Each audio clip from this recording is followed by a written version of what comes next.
Good morning. Welcome. We will, this morning, if I could have the next slide, please. Do we need to do introductions again? Okay, I'm sorry. So we do need, in addition to, I'll go over the format in a moment, but first we will go around the room and introduce ourselves. I'm Dave Eaton, serve as the chair of this peer review panel, and I'm from the University of Washington. Chad Wystone, NTP, NIHS. Dave Malarkey, NTP. Michael Wyde, NTP. Amy Briggs, contractor for NTP and IEHS. Keith Shockley, NIEHS. Christine Witt, NTP and IEHS. Wolfgang Kaufmann, retired director of pathology at Merck. Susan Felter, Procter & Gamble. Rick Adler, I work for GlaxoSmithKline. Mark Klein, Wake Forest School of Medicine. Frank Barnes, University of Colorado. James Lynn, University of Illinois, Chicago. Asimina Curti, Ohio State University. Larry Whiteley, Pfizer. Matthias Rinke, retired director of pathology from Bayer. Kamala Pant, BioReliance, Millipore Sigma.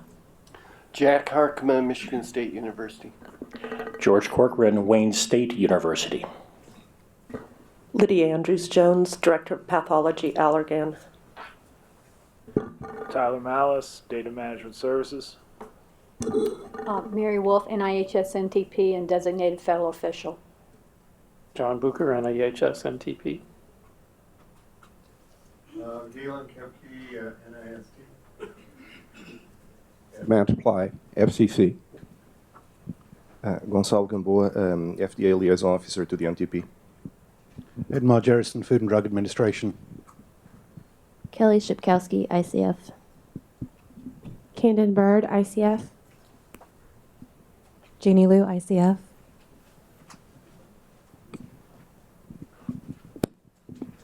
Carl Blackman, Wake Forest Medical Center.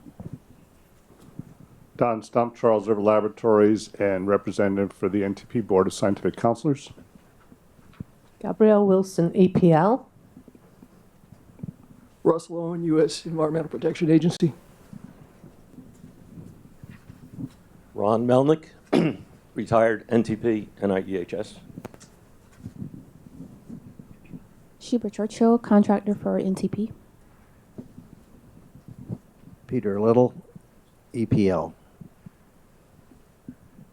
Hiroaki Miyagi, consultant. Miles Kapsny, ITIS Foundation. Zurich. Niels Kuster, ETH Zurich and ITIS Foundation. John Madbury, NIST, RF Fields Group in Boulder, Colorado. Mark Sesta, NTP, NIHS. Katanahali Janardhan, Integrated Laboratory Systems. Robert Sills, NTP, NIHS. Maggie Grubel, EPL.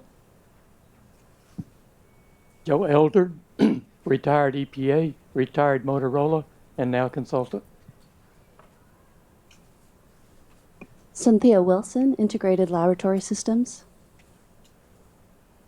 Mario Smith, Social and Scientific Systems. Grace Kissling, retired from NIHS NTP. Alex Merrick, NTP. Rick Paulus, NTP, NIEHS. Molly Valland, and NTP, NIEHS. Nigel Walker, NIHS NTP. Michelle Huth, NIHS NTP. Ruth Lunn, NIEHS NTP. Georgia Roberts, NIEHS NTP. June Dunick, NIEHS NTP.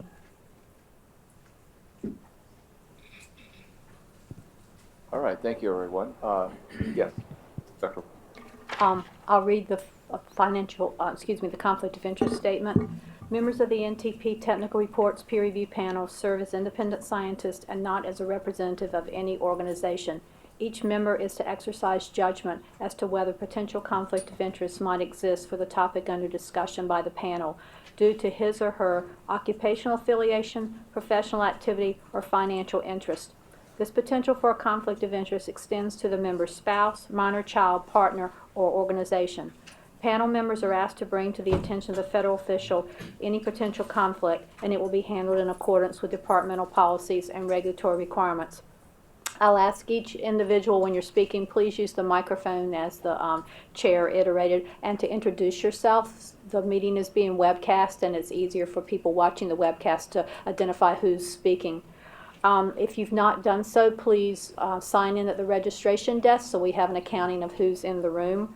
There will be a meeting report prepared after the final day of the meeting, and it will be shared with each of the panelists before it's finalized by the chair to ensure that we captured correctly your comments. The slide presentations from the 3-day meeting will also be posted to the website. They, like the meeting report, will be made accessible for visually and hearing impaired individuals prior to posting. Breaks and lunch are at discretion of the chair. We certainly thank each of you for your service. Thank you. So this morning we will spend, prior to our break, the morning hearing from NTP staff and consultants about the animal studies. We will then have a break, and after that break we will have the public comments, much in the same format as we did yesterday, in which each public commenter will take the podium, identify himself or herself, and please, for the public comments, limit your comments to 5 minutes so that we have time for discussion and time for everybody to make that time frame. Following that, we'll have a lunch break, and then this afternoon we will hear some additional presentations on the NTP studies in mice. And from that, we'll then follow with a peer reviewer's comments on the study, and then some discussion. So with that, I am happy to turn this over to Dr. Chad Blystone. Chad.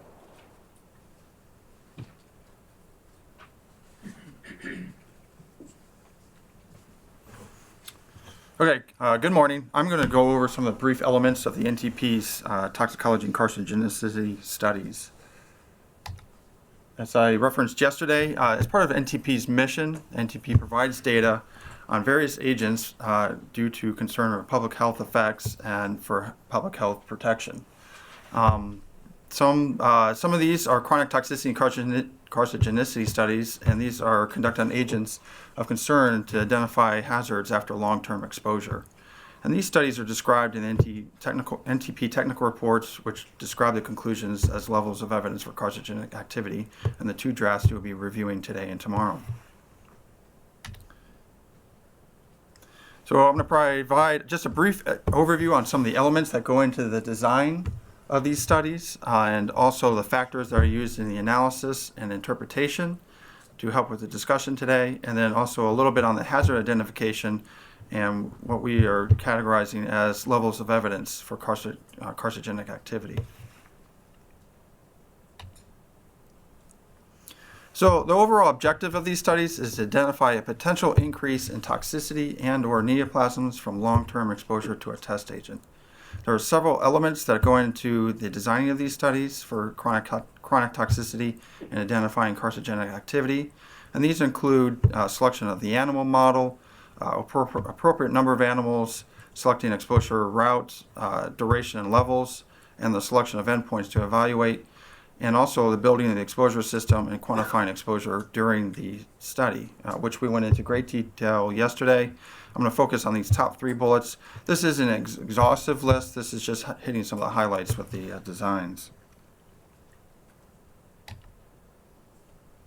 So the NTP uses 2 rodent species to evaluate chronic toxicity and carcinogenic activity. This is common with the 2-year bioassay. We use the HSD Sprague-Dawley SD rat.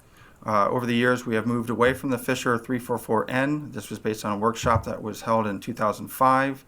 And we have settled on the HSD Sprague-Dawley rat. And this was based on acceptable levels of fecundity, which I'll get into in a minute with perinatal exposure, acceptable levels for body size, and background rates of tumors.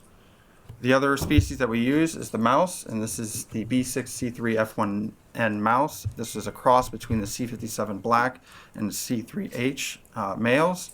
We've used this for many years. This was identified many years ago by NCI after evaluation of inbred mouse strains, and it was found to have a hardy lifespan and acceptable level of background rate of tumors. Typically, we use 50 animals per dose per sex for the evaluation of these long-term exposures. However, due to the concern of low incidence tumors, 90 animals were used per group in this study. So as we talked about yesterday, our exposure language is a little bit different with these RFR studies.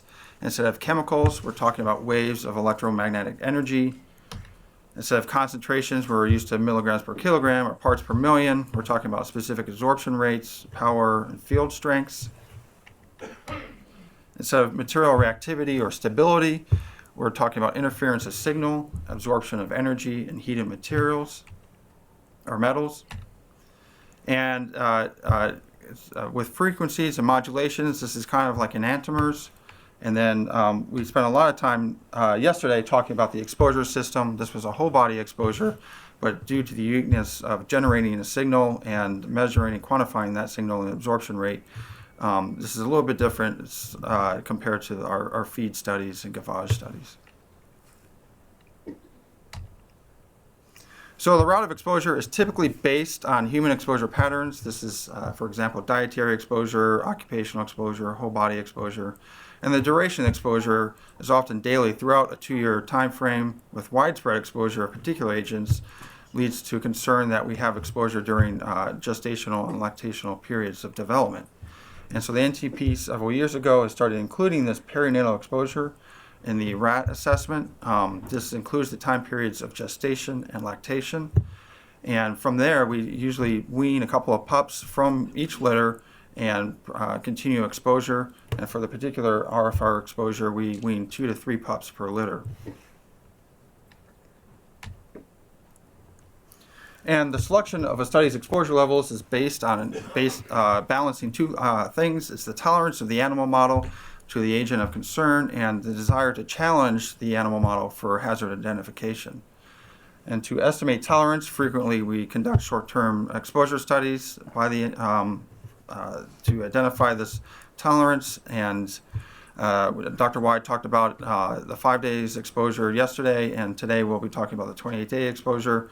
And we use this information to set a maximum exposure level. This is selected, and additional lower levels are spaced accordingly. And for the endpoints, typically biological endpoints include survival, body weight, clinical observations, gross and histopathologic evaluation of roughly 40 tissues. We often include interim evaluations to identify potentially ongoing toxicity.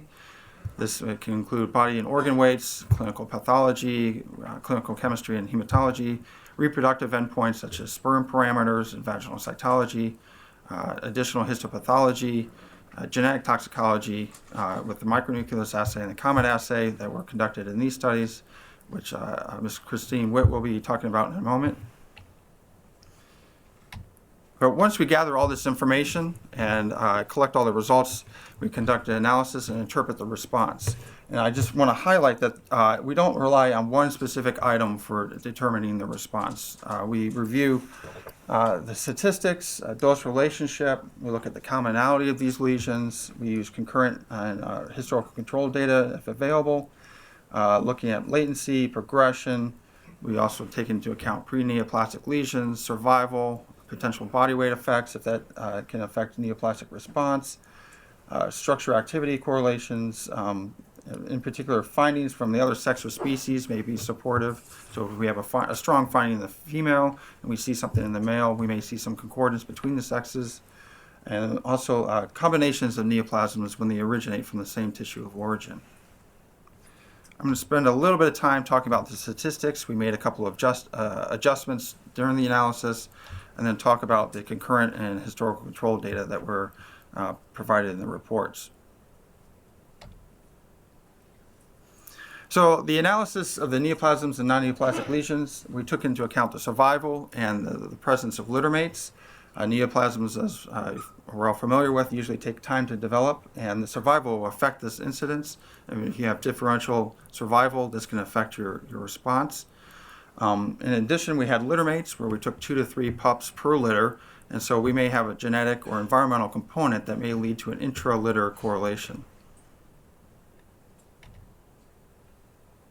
So here's an example of just a data table without any adjustment, where we have the sham control, low dose, medium dose, and high dose exposures, the number of animals with the tumor, the total number of animals listed here with N across the groups, and then the proportion of animals with the tumor right here, going across the bottom here. And so without any adjustment, we are testing for the null hypothesis here that there's an equal proportion across the dose groups for the trend test, and then a pairwise test where we're testing, comparing each group to the control and testing against the null hypothesis that they're similar. When we talk about adjustments, we're going to be looking at adjusting these relative numbers of N here. So for quite a while now, we've conducted survival adjusted statistics on the analysis of lesions to account for differential mortality. And so for a given site, each animal is assigned a risk weight. And so if an animal survives the duration of the study, or when it dies and it has a presence of a tumor, the weight is provided as 1, and the total time is T max. However, if an animal dies prior to terminal euthanasia, we assign a relative risk weight, which is a fraction of the study time it survived, raised to the K power, which is typically K equals 3, and we have our poly 3 statistics. And so here is just an example of this, where we have a fraction of the time when the animal didn't survive all the way to the end of the study. We sum these weights and then alter our, or adjust our N value there. With litter adjustment, since we are using litter mates and we can have this intralitter correlation, this could lead to an overstate the effective sample size and lead to a smaller p-value.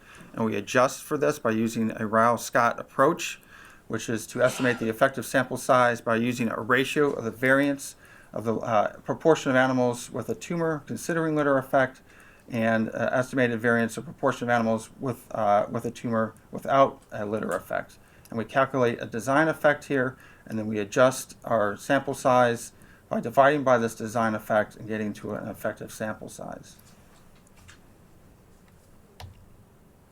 So for an example here, we have the two extremes where we have 25 litters of 2 siblings each, and then we have 50 independent animals, assuming there's absolutely no intralitter correlation. We take the variances between these, and this is a factor by which we reduce the sample size if we had 50 animals in the study, and yield the effective sample size, and then this effective sample size is then used in the poly 3 test.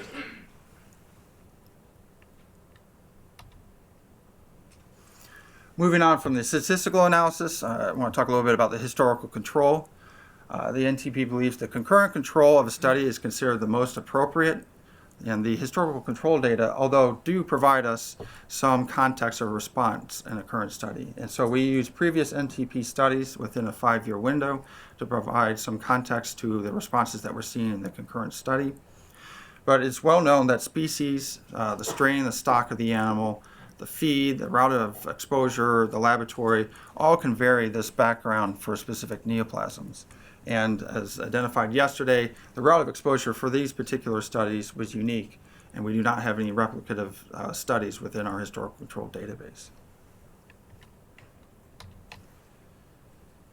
And what we do have available is a database for the HST Sprague-Dawley ST rats is rather limited. We have recently moved to this animal stock, and this database consists of 4 studies, and this is including the concurrent control. And our database of brain neoplasms is even smaller. We have only 3 studies, and this is due to a change in the evaluation of the brain where we've increased the sections from 3 to 7. A couple years ago when we provided the interim report, we did do an evaluation of studies that were at the contract lab just to get a sense of the consistency and the background response for the brain and the heart. However, these studies are not completed and thoroughly reviewed, so they are not included in our NTP technical report that we're reviewing today. For the mice, we have a historical control database of 11 studies. This is primarily made up of inhalation studies and gavage studies, and it also includes the concurrent control. And so, lastly, I want to briefly talk about the hazard identification. So we conduct these studies to identify potential agents that can increase toxicity and carcinogenic activity. The strength of the neoplastic response or the lack of the response is categorized into these levels of evidence. And these levels of evidence are meant to communicate our confidence in interpreting the carcinogenic response of an agent of interest under the specific conditions of the study. So we're only going to be evaluating the elements within these draft technical reports and the studies that we conducted. And so we have 5 categories of levels of evidence of carcinogenic activity. The top 2 are clear and some evidence, which are considered positive responses. A clear evidence is a dose-related increase in malignant neoplasms, an increase in combination of malignant and benign neoplasms, or a marked increase in benign neoplasms if there's an indication from this or other studies that tumors will progress to malignancy. We have some evidence of carcinogenic activity when an agent is, there's an agent-related increase in incidence of neoplasms, but the strength of the response is then less than what we require for clear. We have equivocal evidence. This is a marginal increase of neoplasms which may or may not be related to the exposure. No evidence, and then inadequate study when there's issues that preclude interpretation of the study.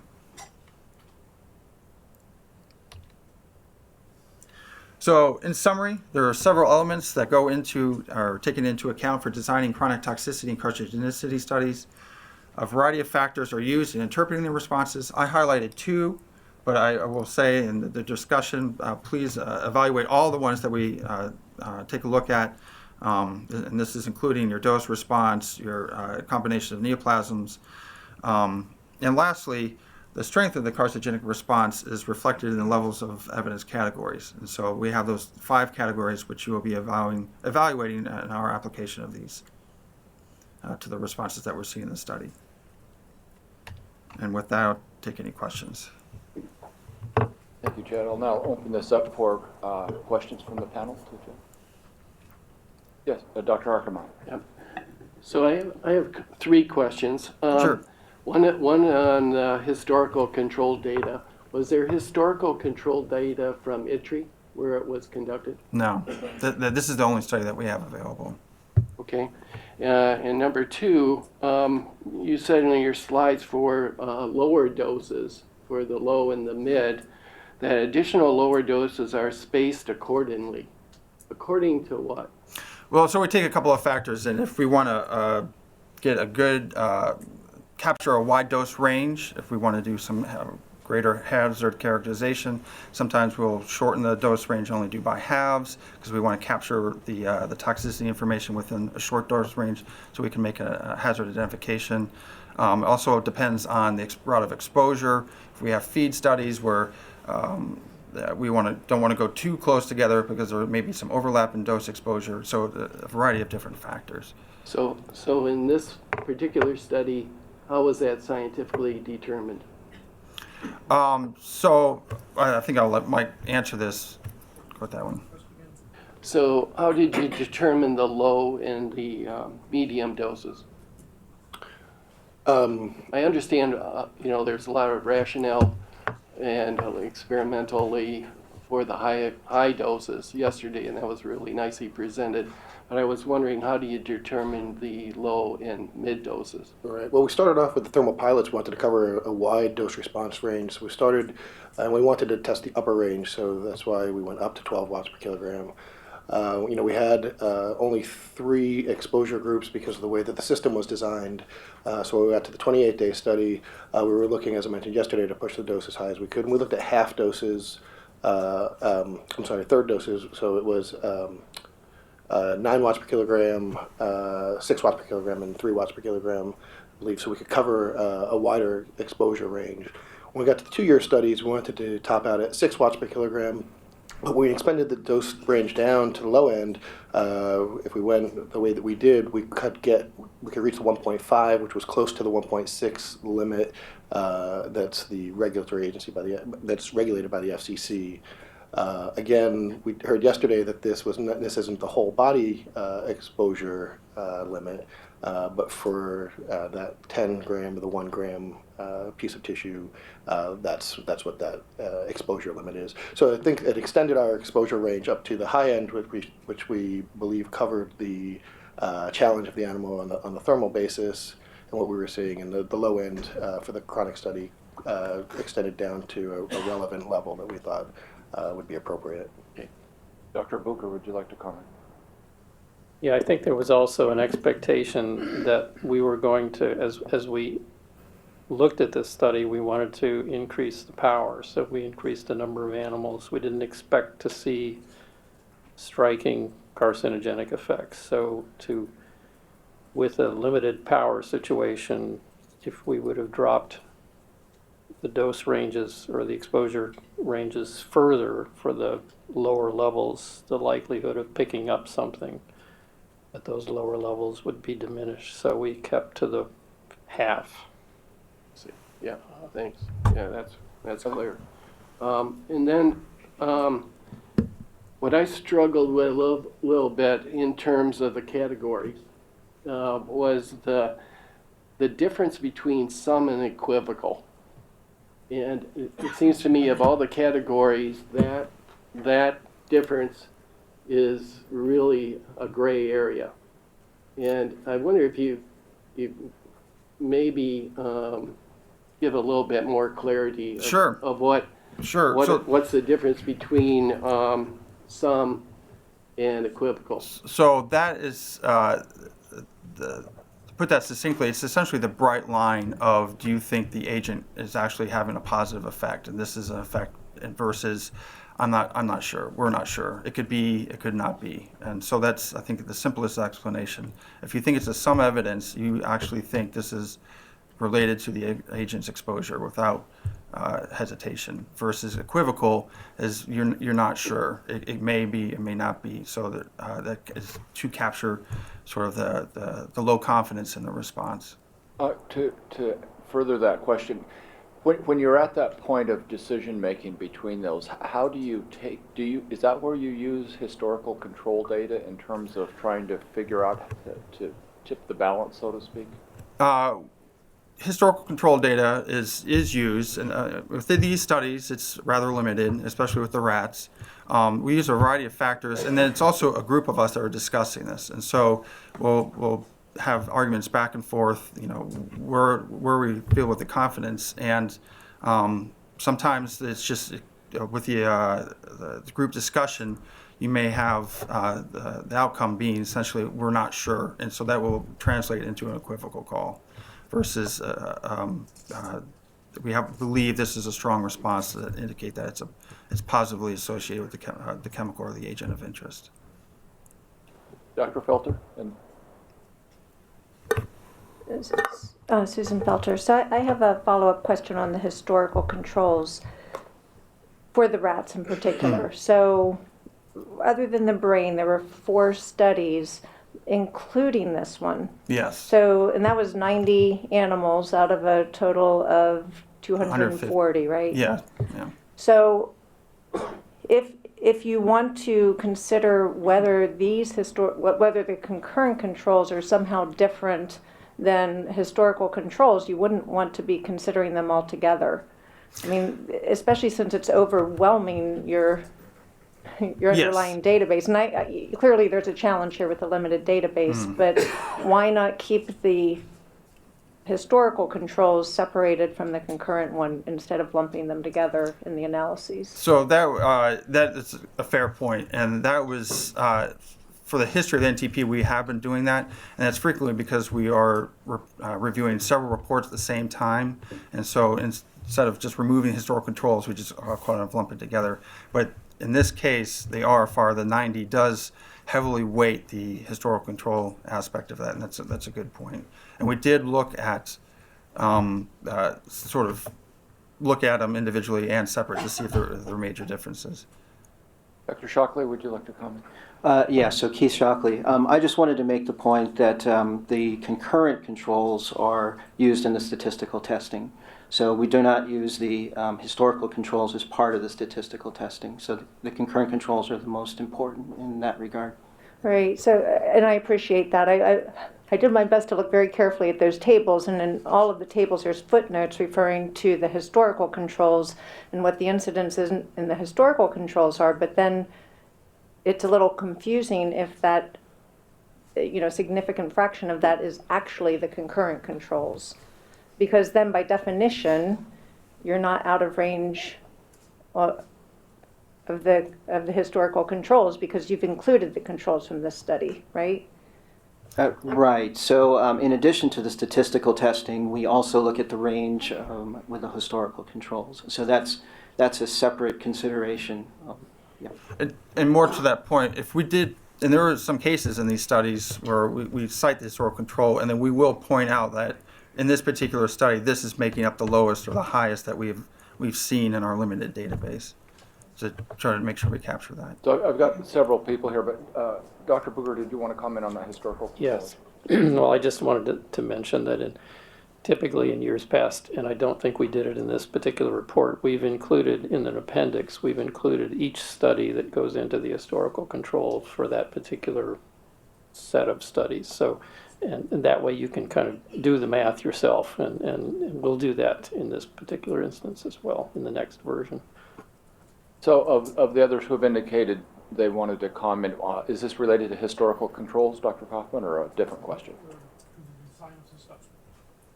Go ahead, and then Dr. Lin, you'll follow Dr. Kaufman. I just have a question to the design of the study. The nervous system is one of the, let me say, important aims or goals of what we want to address with this study. I know it's a cancer study, but what kind of elements did you consider when planning the study with respect to neurobehavioral examinations, observations during the study, or how was it reflected at the end in the pathology design and planning?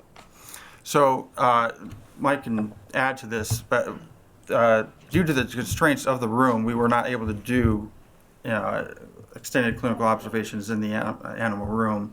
We did do a pathological evaluation of all the nervous system, and we have increased our sectioning of the brain from 3 to 7 sections to give a better idea of what's going on there. If there's anything else, No, I would just agree with Chad. We didn't design any neurobehavioral within the study, and then, as you mentioned, the closed chambers didn't allow us for observations during the exposures themselves. I'd let one of the pathologists talk to the pathology issue. Dr. Lin.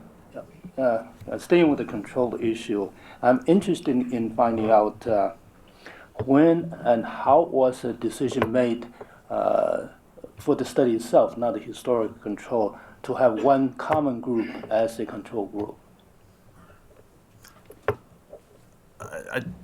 Actually, Mike, do you have an answer to that?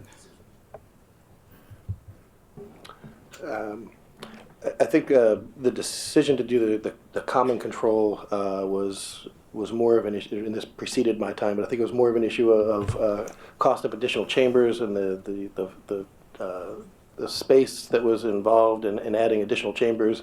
In this case, we'd have to have added 3 additional chambers. And since what we were looking at was the absence of the RF, we felt that a common control would be appropriate for both of these modulations.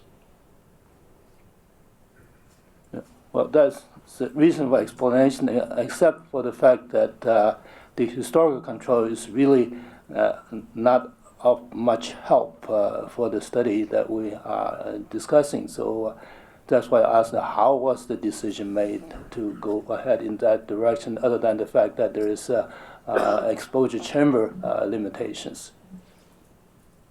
So I think the other consideration was that we increased the number of animals to almost double, which was another attempt to try to accommodate this issue. But Michael's correct, the additional 3 chambers and large financial investment in the study at that point were taken into consideration. But still, though, you have, say, 90 to 100 controls versus several hundred exposed. That's correct. And if we could do this over, I think we would probably have a second control group. Dr. Harkema? Sorry, I actually had 4 questions instead of 3, and I forgot about the 4th. I just wanted more clarity on the historical controls of the mice, because I kind of disagree with you in terms of there is one issue where historical controls in the mouse study plays a very important part with the lymphoma. So I want to just be clear on exactly how many studies were included in that one. So that includes 10 studies, separate studies, and then the additional RFR, so it makes a total of 11 studies. But it's 10 studies, 5 of which were inhalation, 4 were gavage, and then there was 1 feed study. And you didn't include this study in that? We did. We treated this, yeah, like the rats, we included the concurrent control in that control database. Yeah. Okay, I got it. Thanks. Yeah, if I may. Dr. Lin, yes, go ahead. Well, I think a couple of things that came out during the panel here that was not apparent while reading the reports. One is that the historical control really is of no relevance to the current study because, for example, the lighting was entirely different. And secondly, we have heard today that there's a limited number of historical controls. At most, there's 3 sets for the rats anyways. So there's a lot of disconnect here as far as how much to rely on the historical control to shed light on the study we are reviewing at this point. So for that reason, I think it would have been, like Dr. Booker had indicated, to have included more controls in the study. Of course, we're talking about something that was in the past, so one could wish, but that's something that one could think about going forward. Any other questions for, yes, Dr. Barnes? Yeah, just a comment on historical controls. And the assumption, of course, here is that you're looking at a linear system with regard to dose response.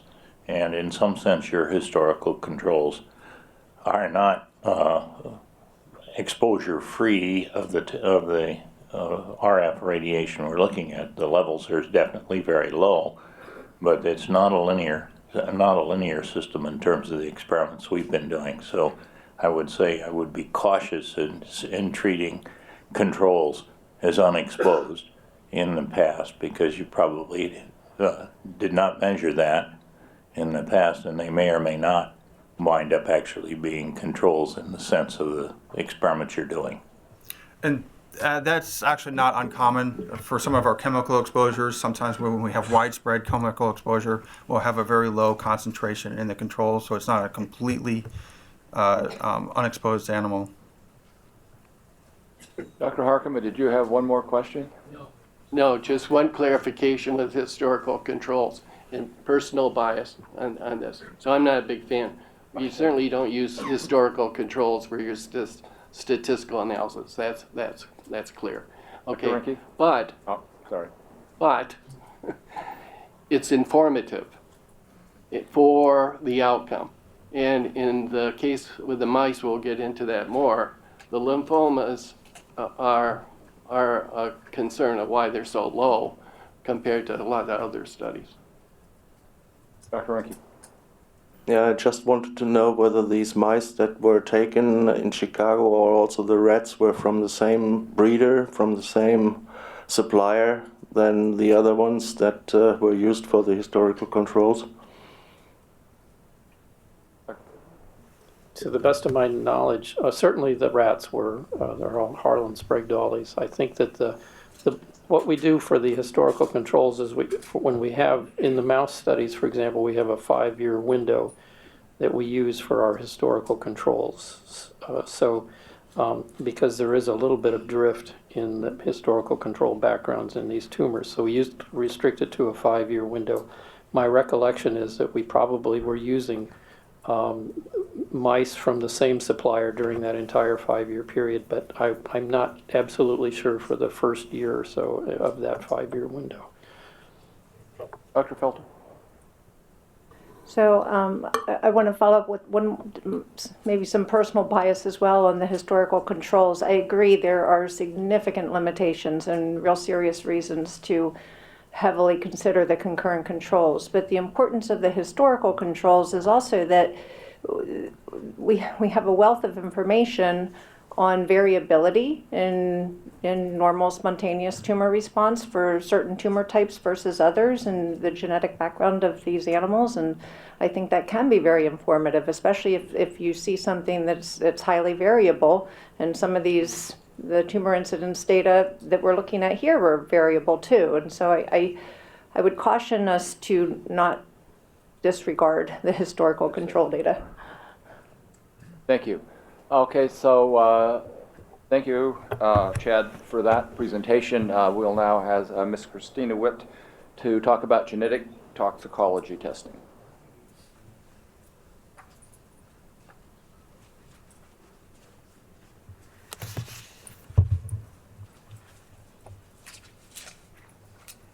Looking for my cursor, there it is, okay.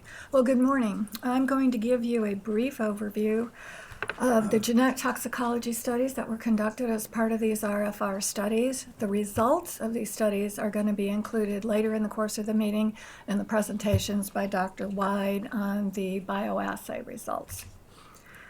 So I'll first present the rationale for selecting the assays that we conducted, and then I'll describe the protocol features of each assay along with the criteria that were used to evaluate the data and interpret the data. And finally, I'll explain how these data aid in developing a comprehensive toxicity profile for a test article.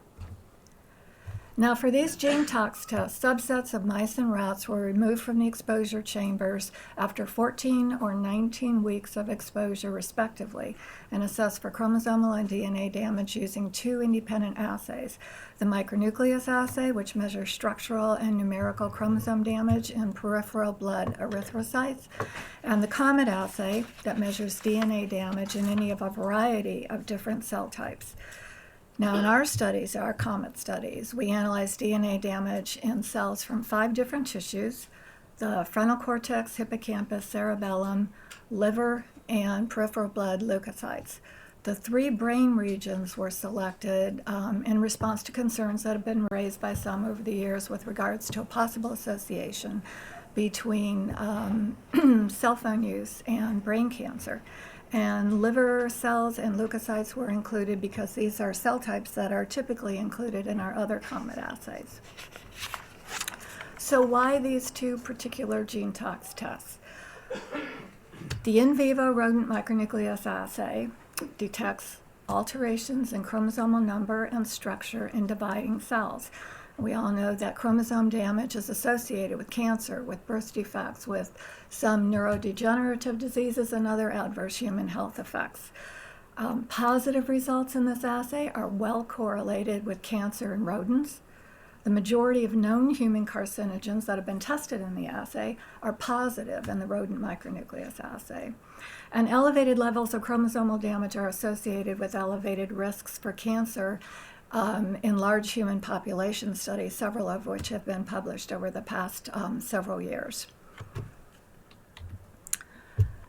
So there's ample evidence, or there's ample rationale for looking at the ability of a compound or a test article to induce chromosomal damage. However, the micronucleus assay is restricted to measuring events that occur in rapidly dividing proerythrocyte cells in the bone marrow. And therefore, to expand our ability to assess the impact of an exposure on genetic damage in other cell types, the Comet assay serves as a very nice complement. to the micronucleus assay in that we can use that assay to evaluate DNA damage in essentially any cell type of interest because cell division is not required in the Comet assay. For genotoxic carcinogens, DNA damage is a necessary but not a sufficient event because of the multiple fates that damage may undergo. So depending upon the nature and the extent of the damage may be correctly repaired, and we believe that this is the most frequent outcome of the damage that's detected in this assay. Alternatively, a cell that sustains damage may die. And another possibility is that the damage may be repaired but incorrectly. And in that case, a heritable change in the form of a mutation or a chromosomal aberration may be introduced. And I should also mention that these two particular assays are well-studied assays. They've been conducted in a number of labs. They're governed by international guidelines developed by the Organization for Economic and Community Development. So they're very standard assays. Now let's talk about the micronucleus assay. I said that this is dependent on cell division. In the erythrocyte micronucleus assay, pardon me, it's the rapidly dividing erythroblast population in the bone marrow, which is the target. Now, should a hit occur in one of these cells, the resulting broken or lost chromosome will fail to incorporate into the nucleus of either one of the daughter cells produced during cell division. And at the subsequent interphase, that small piece of genomic material forms its own micronucleus, which is very similar in appearance to the main nucleus except for size. Now then, during the process of enucleation, which is unique to erythrocytes, the micronucleus remains behind in the cytoplasm. So therefore, red blood cells that contain micronuclei are very easy to identify, and this is an all or none observation, and therefore the assay lends itself very nicely to automated scoring. In NTP, we use flow cytometry to evaluate blood samples for frequency of micronuclei. There are several advantages to this approach over slide-based scoring methods. Number one, we eliminate subjectivity from the scoring process. Number two, we greatly increase or enhance the power of the assay for detecting chromosomal damage because of the increased number of cells that we can score using flow cytometry. And another distinct advantage is that we can very accurately distinguish between immature and mature erythrocytes in the peripheral blood by using a fluorescence antibody that targets active transferrin receptors that are very plentiful on the cell surface of immature erythrocytes. In mice, in the peripheral blood, we can evaluate micronuclei in both cell populations, immature and mature. And micronucleated mature erythrocytes are in steady state in mouse blood after about 30 days of continuous exposure. Now, the same basic principles of the erythrocyte micronucleus assay apply to rats with one major difference. In rats, only the very youngest fraction of immature erythrocytes can be assessed for frequency of micronuclei because the rat spleen is very efficient at identifying, sequestering, and destroying damaged erythrocytes soon after they enter the peripheral blood. And therefore, this ability to be able to target the immature erythrocytes by virtue of the active transferrin receptors on the cell surface is critical to the success of the assay using rat blood. Because the assay is automated, the scoring is automated, we also evaluate concurrently the mature erythrocyte population, but that is not for rats the population of interest. Mature erythrocytes are, however, used in the calculation of determining percent immature erythrocytes, which is a measure of bone marrow toxicity, and this metric is also generated in the mice. Now, the Comet assay, as I said, detects DNA damage. Breaks can occur endogenously through the normal action of enzymes involved in maintaining DNA integrity, or they can be produced after exposure to a DNA damaging agent. A variety of different damage types may be induced and detected by the Comet assay. Now, the principle of the assay is very simple. DNA is normally in a supercoiled state, so breaks in the DNA will relax the supercoils and allow it to migrate out of the nucleus in the presence of an electrical field, forming an image that resembles a comet. So in practice, tissues are collected at necropsy and disaggregated rapidly to form single-cell suspensions. Cells in this suspension are then combined with agarose and layered onto special Comet Assay slides that contain wells. Cells are then lysed to remove cellular and nuclear membranes, leaving only the tightly coiled DNA embedded in the agarose. The slides are then placed into alkaline buffer in an electrophoresis tank, and the DNA is allowed to relax and unwind. An electrical field is then applied, and the negatively charged, relaxed, and fragmented DNA is allowed to migrate out of the nucleus into the direction of the anode, and this forms an image that resembles a comet, hence the name of the assay. Now, following electrophoresis, slides are rinsed, stained, and evaluated using an automated image analysis system. And you see that image here. Let's look at this a little further.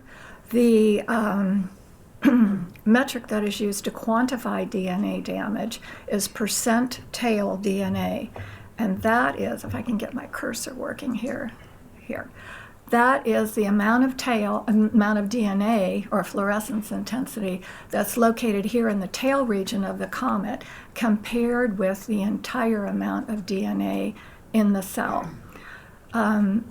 Increased migration of DNA from the head into the tail of the comet represents increasing levels of DNA damage or fragmentation, and this is illustrated in the pictures at the bottom of the slide where you see, starting at the left-hand side, my left, yes, essentially no DNA damage in the cell, and then we move to gradually increasing the amount of DNA that's in the tail, representing increased DNA fragmentation. You can see that the size of the head, the fluorescence intensity of the head, is reduced as we get more and more DNA into the tail until we get over here to this image on the very left-hand side of the slide called a hedgehog. That's because to some this resembled an English hedgehog, and hence the name stuck. Hedgehogs, you can see, do not have an easily discernible head, and therefore the software cannot evaluate percent tail DNA in images like this. So hedgehogs are not included in the overall evaluation of DNA damage, but they are tabulated independently.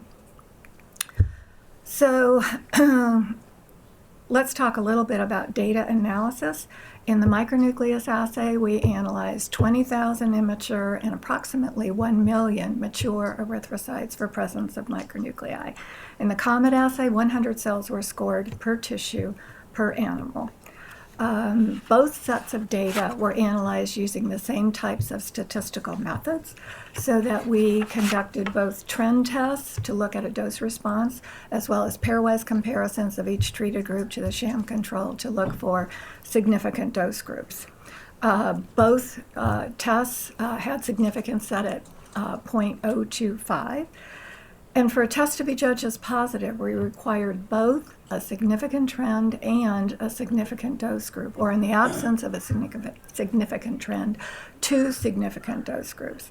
If only one of the requirements was met, the test was judged to be equivocal, and in the absence of any statistical significance, the test was judged to be negative.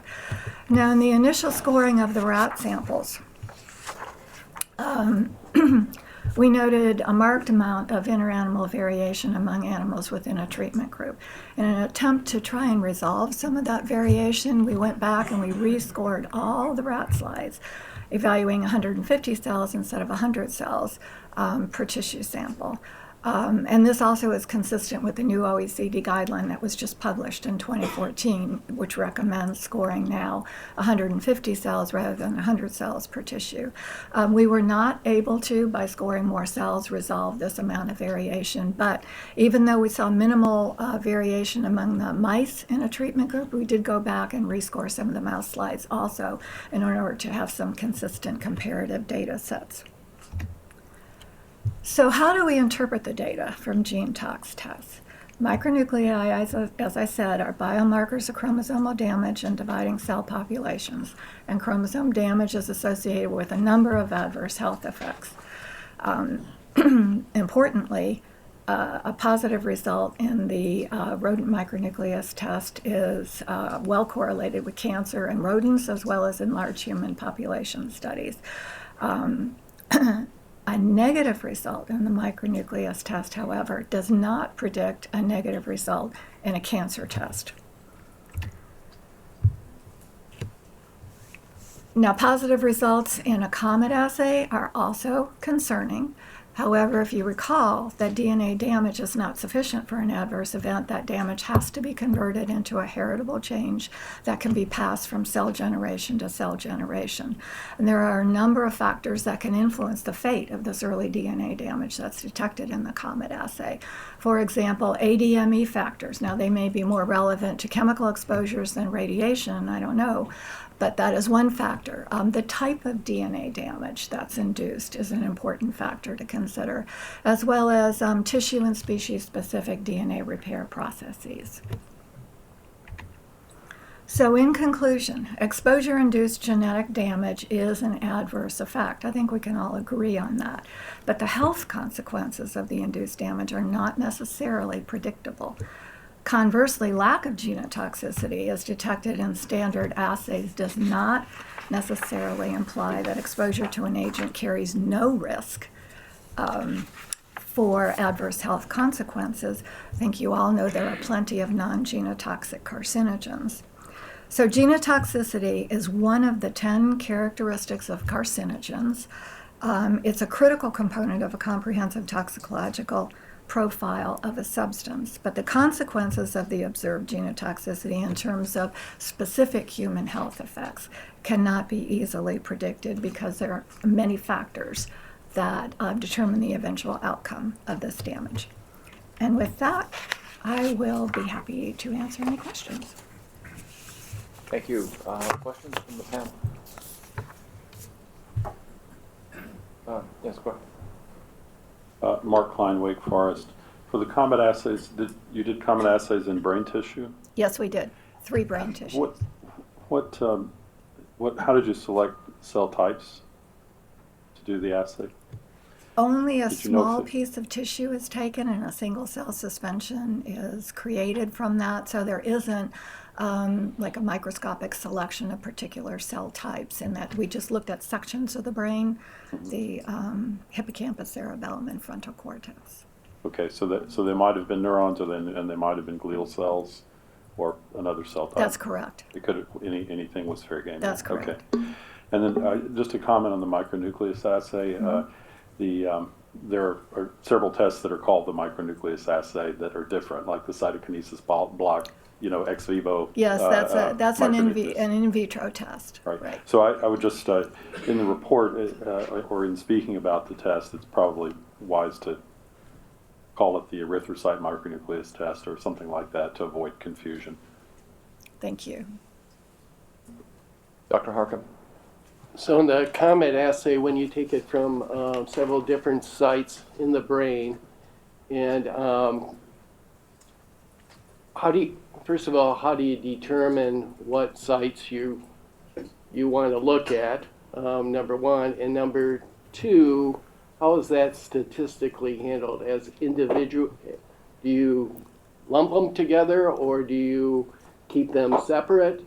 And if you do that, is there a certain weight put on one versus another? Each of the tissue types are considered independently. They are not combined. The selection, frontal cortex was selected because that apparently was of interest in terms of the possibility of brain tumors, and hippocampus and cerebellum were just selected because they're other fairly good-sized portions of the brain, and we were just trying to cover our bases, essentially. John, was there any other? Yeah. And so I know that the pathology group has gone to several more levels of looking at the brain than conventionally, and was that taken into consideration? I'm not sure how many levels were actually in this study. 7 or something like that. And so my question is, was it the Comet assay a good representation of the whole brain? And maybe it's a nitpicky a little bit here, but if you're going to compare histopath and a Comet assay, you would like to at least understand or be informed on that. So, was I clear there or not? Yeah. Okay. To follow up, we had 7 sections of brain cut in. That's just determined by the anatomic sites that the 7 sections are taken. But we also looked at spinal cord, 3 areas of spinal cord: cervical, thoracic, and lumbar, and peripheral nerves, including trigeminal nerve and the femur, the femur. So, but those are all looked at histologically, and there was no correlation or finding that correlated with the gene tox. But just to remember though that the animals that were taken for the Comet assay were not part of the 14-week interim sacrifice that were done for histopathology. Just so. Dr. Adler. Rick Adler. So question back to the Comet assay, and maybe you went over this and I missed it. Is there a threshold for positive versus negative in the software? Where is that line? And is there a positive control run for that assay? What's the positive control agent used? In these NTP animal studies, there isn't a positive control per se because we don't have a positive control group in these chambers. But we did run, and this is mentioned in the report in Appendix E that deals with all the gene tox studies. We did run slides that were human TK6 slides that had been exposed to a genotoxic agent that induces DNA damage. And we ran 5 of those slides with each one of the sets of slides in an electrophoresis chamber as sort of an internal technical control for the assay. So, and you had another question. What's the line in the software for positive versus negative? Is it based on that internal control? The software doesn't tell us what the baseline is for positive control or for negative control or where we've exceeded that. That's part of the laboratory historical control for the particular assay or the tissue. Each tissue has its own baseline level of damage that's typically seen in the tissue. And this particular study, as you've heard, it is so unique in so many different ways that we do not have historical controls for the Comet assay for this study. Dr. Lin and then Dr. Pan.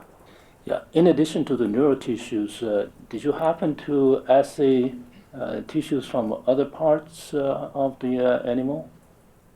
The liver and peripheral blood leukocytes. Okay. So those were the only ones that you did? Those are the only other tissues, yes. Okay. Dr. Pan? So, to answer your question, the perceptive instrument scoring system that we all use for Comet assay, if 90% of the DNA is already in the tail, they would consider that as the hedgehog or cloud. And that particular cell will not be used in calculations. However, we keep track of them. So that's the only thing that we have. You were saying that what the software will tell us where the positive is. So that's the only thing. So I have a question relating to the positive predictive value of the micronucleus erythrocyte micronucleus test. You said it was very high.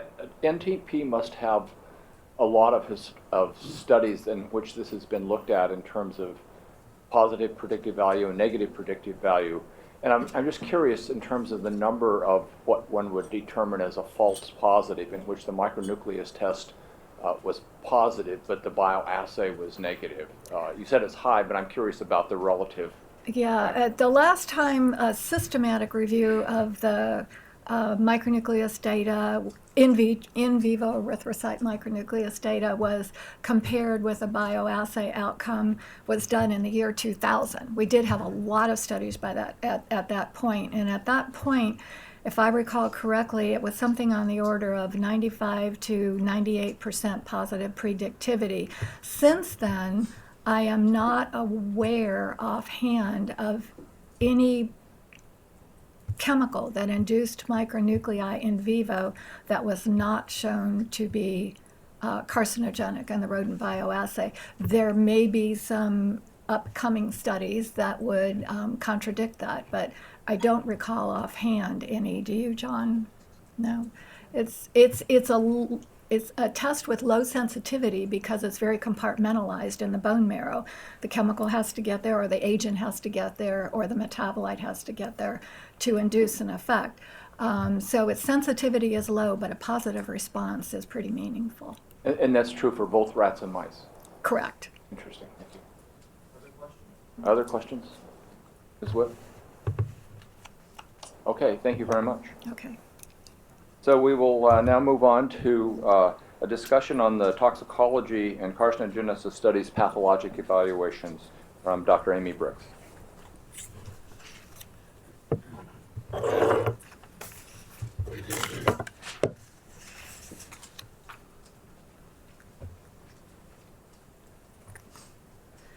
Good morning. Today I'm going to briefly discuss the typical process that is undertaken to review the pathology data from chronic studies undertaken by the National Toxicology Program, with specific reference to the 2-year study of cell phone radiofrequency radiation in mice. I'll first mention the role of the study pathologist in generating the data, then go into a bit of detail concerning the process that is used to assess the quality of the pathology data, including the pathology data review, the audit of pathology specimens, the pathology quality assessment slide review, the pathology working group, and the final steps. The study pathologist, a board-certified veterinary pathologist with experience in toxicologic pathology, supervises the necropsy of and reads all of the tissues from all of the animals in the study. The mouse cell phone RFR study was a big study due to the fact that there were approximately twice as many animals per group as would typically be in a chronic bioassay, and also that there were 2 modulations, GSM and CDMA. The tissues for the 2 modulations together numbered approximately 50,000. The study was set up with a control group that was shared between the 2 modulations, as you've heard, so there was only 1 control female group and 1 control male group. The study pathologist will prepare a pathology report, which is part of the study lab report.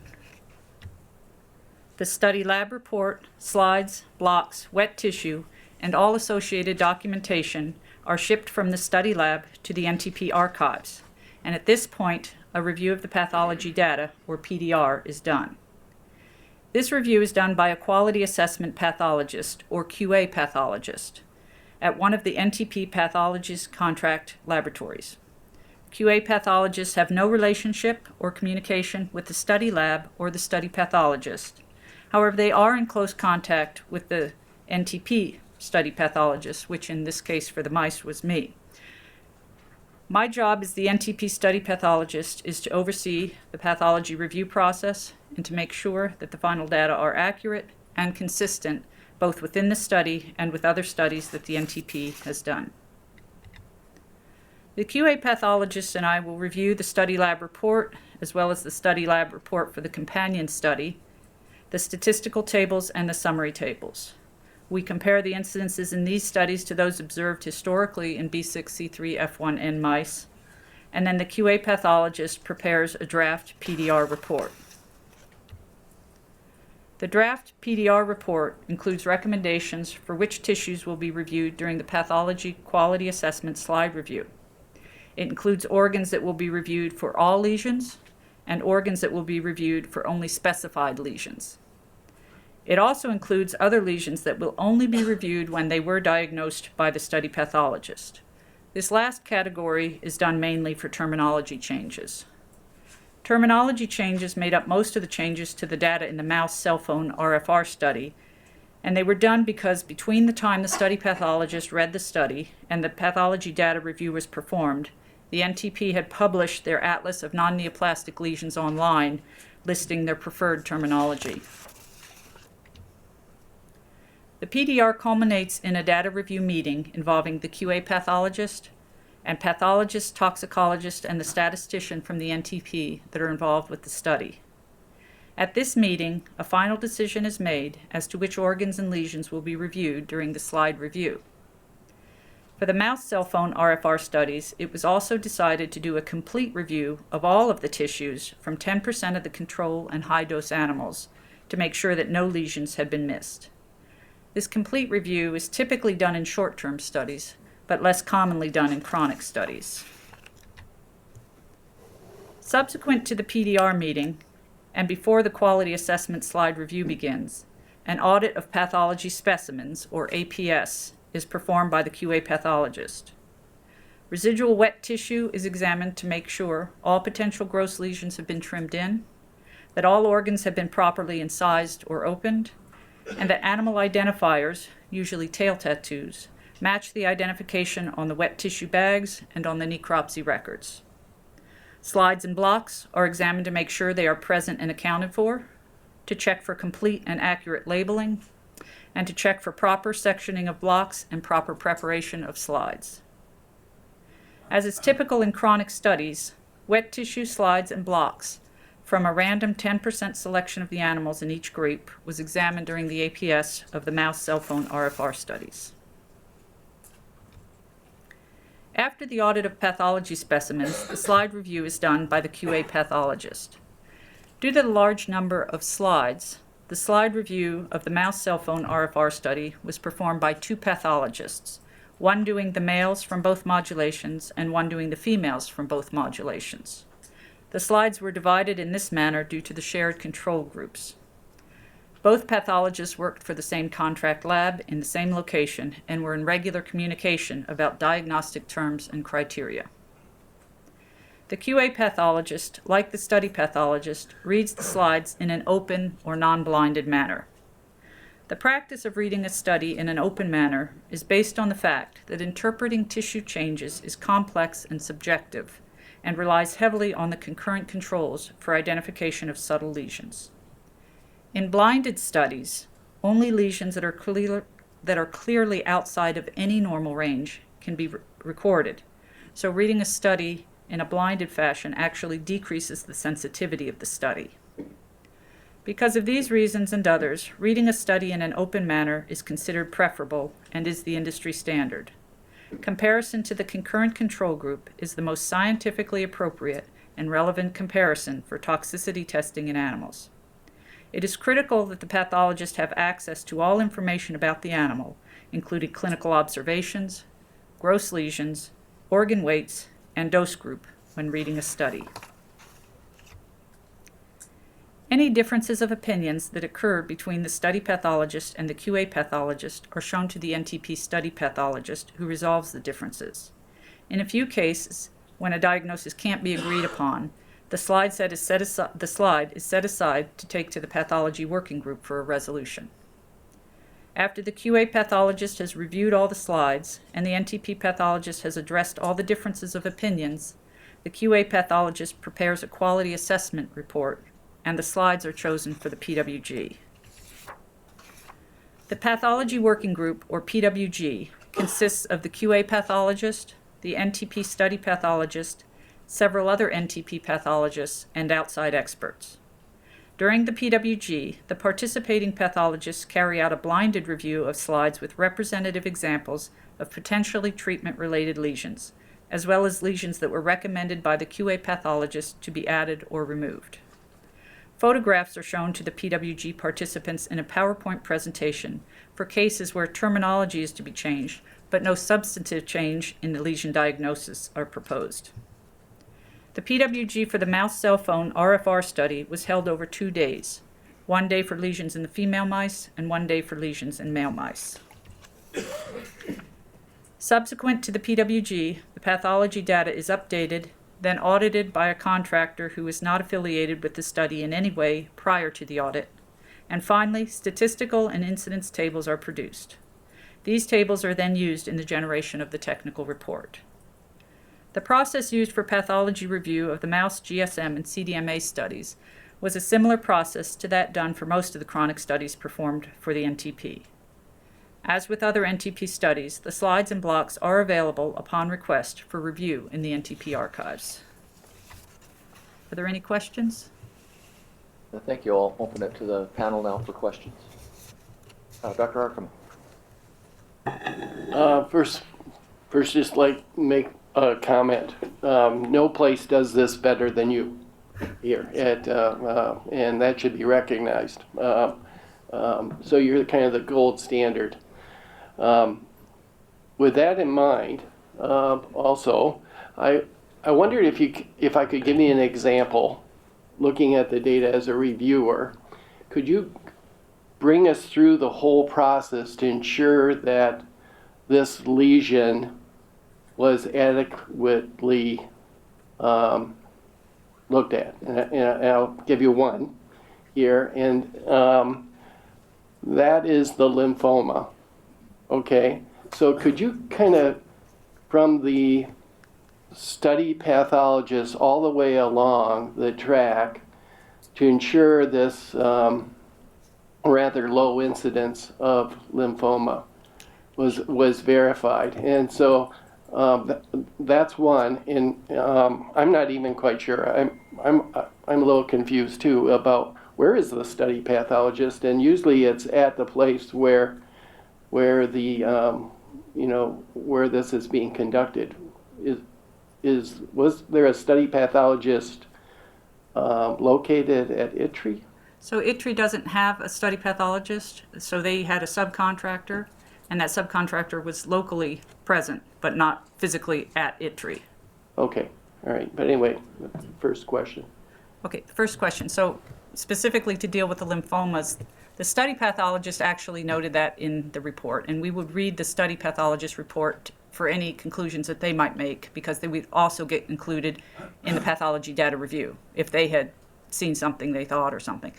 Then in the PDR, we would also look at the statistical tables, and anything that was statistically important, we would add that to the review. So it would also have gotten flagged that way. And of course, the incidence tables we would also have flagged, and we look to see anything that's unusually high or low in the control things compared to historical. So it would have also flagged then. So then we would have reviewed all of the lymphomas that have been diagnosed. As you know, in mice, they get a lot of lymphoid hyperplasia. So sometimes it's just a difference of opinion whether it's hyperplasia or lymphoma. So they would have all been reviewed.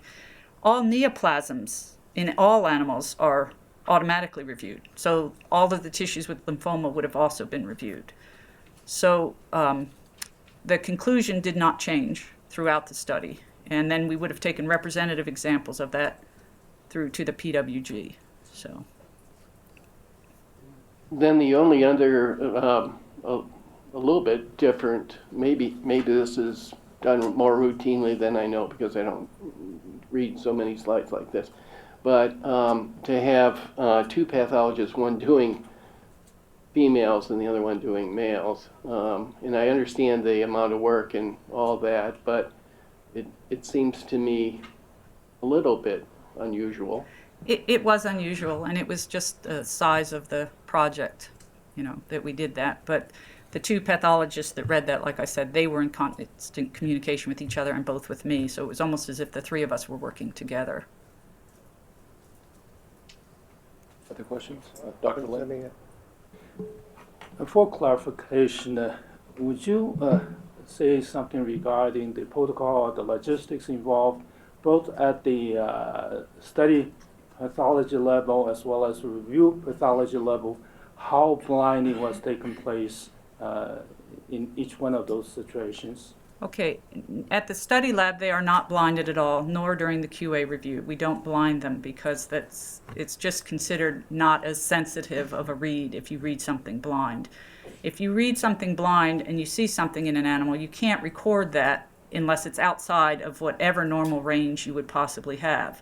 Whereas if you're reading it blinded, you can be much more, sensitive to those findings and subtle findings. Plus, it's imperative if you're reading a study that you know about clinical observations, gross lesions, organ weight changes, things like this. By the time we get to the PWG participants do not know what dose group it is or what the original study pathologist or QA pathologist, what specific thing they called it. So, but in order to be the most sensitive we can with these lesions, and the concurrent control is always the best, so they read it against the current control. So at the study pathology level, there was no differentiation between knowing whether it's the control animals or whether the tissue came from the control animals or from the exposed animals. They would have known that, yes. And they would have known like I said, they would have had the necropsy sheet there, so they would have known what gross lesions were there. This is the standard procedure for, all commercial and academic reads. This is the industry standard for toxicity and carcinogenicity studies of how a study is read. It is the most scientifically appropriate method. Well, I understand your emphasis on sensitivity, but a lot of times in a scientific study situation whereby people go to extra step to make sure that the pathologists were not informed of the source of the specimen. Yeah, the question we're not really asking in these studies is it or isn't it, but what is different than the controls? And so we need to see all of that spectrum. And it's a biological system, so there's going to be variability. I know there's going to be discussion today about historical controls, concurrent controls. So you have to see the total of the concurrent controls and that biological system that occurred in order to see if something is different than that. You can't just say, absolutely, this is different from an absolute. If you do that, you're only going to be able to record the most extreme changes in that biological system. I understand that that's one way to look at it. On the other hand, the human beings are always prone to biases at one time or another for whatever reason. Maybe there are shortcomings and so forth like that. I think that's one reason the blinding process was instituted. Well, and that's why we carry through the review and ultimately the PWG as well. And the PWG is blinded. They're read in a blind. I understand it. I'm talking about the study pathology. Right. And your sense is that that was perfect. Like you said, that was a gold standard. So anyone who does not apply that gold standard potentially could be labeled as a non-scientific study. I don't agree with that, and I think this is the way most studies are read, and most of the information is properly gleaned from them. So how then the blinding process got introduced into the assay of various specimens? So if you're a study pathologist and you see something that is very subtle, oftentimes you will go back and pull all the bone marrows and just look at them blinded to see if the thing that you think is hyperplasia is really there, and you will do that. But so you already know at that point where did that sample came from? You would just when you read the study, if you are not sure of an effect, you'll take all the bone marrow slides, mix them up, and read them blinded yourself. You will do these things. I mean, the study pathologists, this is the way the studies are read. There is some blinding in reviews and things, but you cannot get an appropriate read if you do not have all that information, because it is a biologically complex system, and those things are all interrelated. I'm fully aware of the biological vigorous that's involved compared to especially physical sciences. But still, this is an issue that's been brought up by many different people some people have made a big deal about it as well. I'm not sure your discussion here allays those concerns. Well, I'd like to ask Dr. Bucher to comment on this. So I would just say that this is not an argument that's unique to the National Toxicology Program. This is a discussion that has gone on among pathologists for a long time, especially those who have to read studies of this type. So, and I think it's an argument that continues, and I think that the Society of Toxicologic Pathology has taken this up recently again to look at it, and there have been publications on this, many publications over the years. So it's, I recognize exactly what you're saying. I've listened to some of the criticisms of this that Dr. Lin's bringing up, and I think it's a very important subject, and that's one of the reasons that we wanted to explain in full the reasoning that went into the way this study was done, as are all NTP studies done in this manner. So it's out there. People can look at it. You can make up your own mind. So several of our committee members are certified pathologists. Does anybody else care to comment on this issue, Dr. Harkema? Yeah. So even the pathologists don't take this lightly. Okay, and that's why there was rigorous review of that whole process.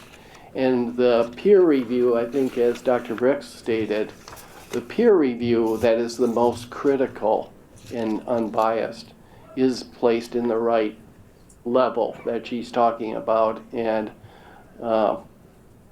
from the other studies. And I'll talk, industrial toxicologists here can comment too, but for the state of the science or art of this right now, that bias is handled at the peer review level and will be caught if there's anything there. But having read, and in my former life, having read thousands, tens of thousands of slides on studies like this, if you don't know the controls, the background lesions, everything else that's taken into account, you will you just won't be able to make an adequate, in an efficient, timely manner. In your bias, I do a lot of morphometry as well, which is an unbiased approach to eliminate that. But at the end of the day, if you can't see it, you're not going to count it, and these match up almost always. The morphometry always just validates, put a quantitation onto what the study pathologist has only seen. So the bottom line I'm saying is that the bias is caught, if there is any, and with a multiple number of peer reviews. And then secondly, lots of the morphometry has already validated in 99% of the time, the quantitative unbiased assessment using quantitative analysis rather than semi-quantitative almost always validates the pathologist's outcome. So in a sense, what you're saying that the review pathologists are more reliable than the study pathologists if there is any discrepancy. I'm not talking about reliability. I'm talking about where the peer review process is unbiased, I think, is in the most appropriate way. I don't think the study pathologists, I think a lot of times if there is any bias there, it's going to be caught later on. But study pathologists are very, very well trained and don't institute as much bias as you would think. Dr. Rinke? Maybe it is useful to add as well that we, over the last 20 years, really tried to get diagnostic criteria that we really have to differentiate from pre-neoplastic to neoplastic lesions. And so the basis of the knowledge of the finding that you have, either blinded or not blinded, is more or less the same. So the final decision then has to be made. And this is frequently these discussions, is this still a benign or is this already a malignant tumor? But the tumor itself first is there, as well as the hyperplastic lesions. And we saw that in the introductory talk that pre-neoplastic lesions and others were also involved and of course considered to our results here. Thank you. Any other comments, questions from the panel to Dr. Brooks? Dr. Klein. Yes, Mark Klein, Wake Forest. Generally, how was the head assessed aside from the brain? Will we hear about sectioning levels at some point, or is this the time to ask that? You can ask about it. I mean, you take take 3 sections of the head at specified portions of the bone after they're decalcified. Okay, so one of those is through the ear. I don't believe we look through the inner ear. Is that what you're asking? Right. I'm talking about the vestibular system and the auditory nerve and all that. No, not that I know. Dave. It wasn't Dr. routine, Malarkey? but in the rat, we did go back and do some exploration, but not in the mouse. Okay. Well, thank you. Thank you, Dr. Brooks. We will take a 20-minute break. We're running a little ahead of schedule. I'm sorry, Dr. Felter. Are we allowed to go backward and ask a follow-up question from the Genetox discussion? Sure, sure. We will get back to that. So my question is about how the results from the Comet assay are reported, and you described the positive and equivocal and negative. What you didn't say anything about is what do we do in the case where there is the data support a trend in the opposite direction? So, and the reason it's important is because in the females for both modulations in the frontal cortex, there's actually a statistically significant decrease in the Comet tail, and that's where we saw the positive results in the same assay in the males, right? So if you can help me understand how do we even think about that, since it's listed as negative, but there was a statistically significant trend in the data. We don't do what is it called? Two-sided, thank you. We don't do two-sided trend tests, so we can't actually statistically say that that was a significant decrease. It may look like a significant decrease, but we didn't analyze it per se. And the tests aren't designed to detect decreases in DNA damage that might be attributable to cross-linking or something like that.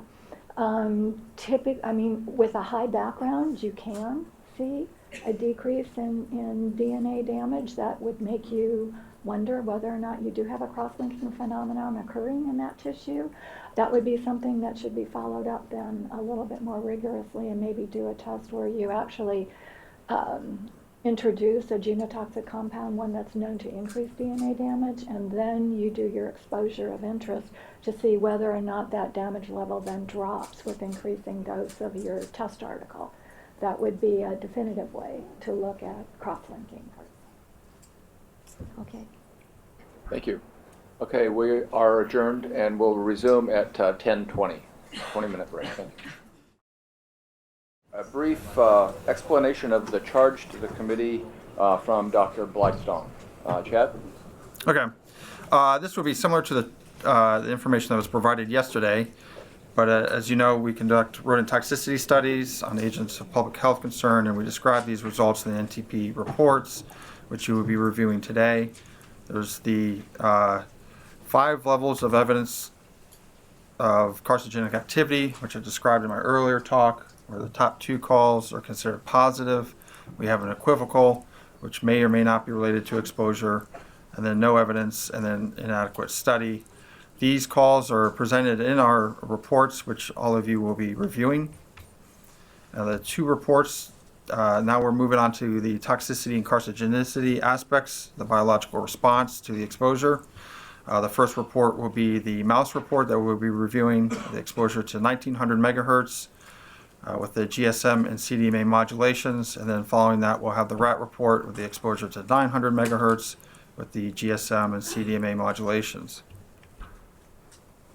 So the charge of the panel today will be to review and evaluate the scientific and technical elements of the study and its presentation, and determine whether the study's experimental design, conduct, and findings support the NTP's conclusions regarding the carcinogenic activity and toxicity of the test agent.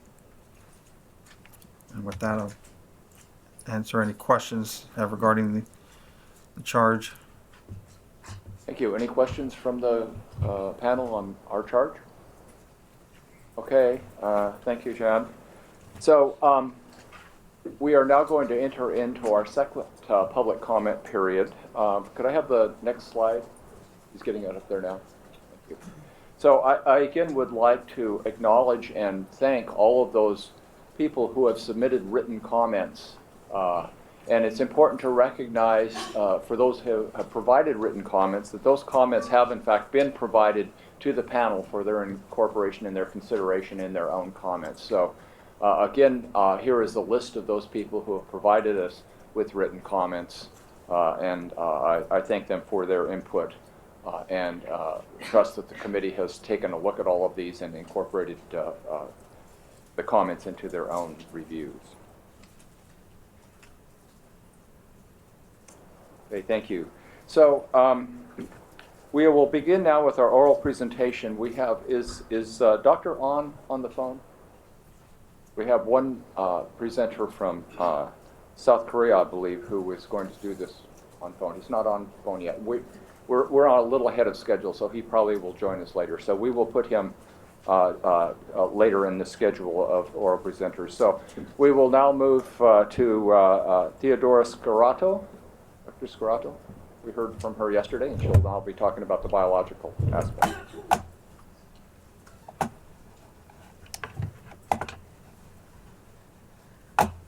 Sorry, I'm trying to get the cursor up.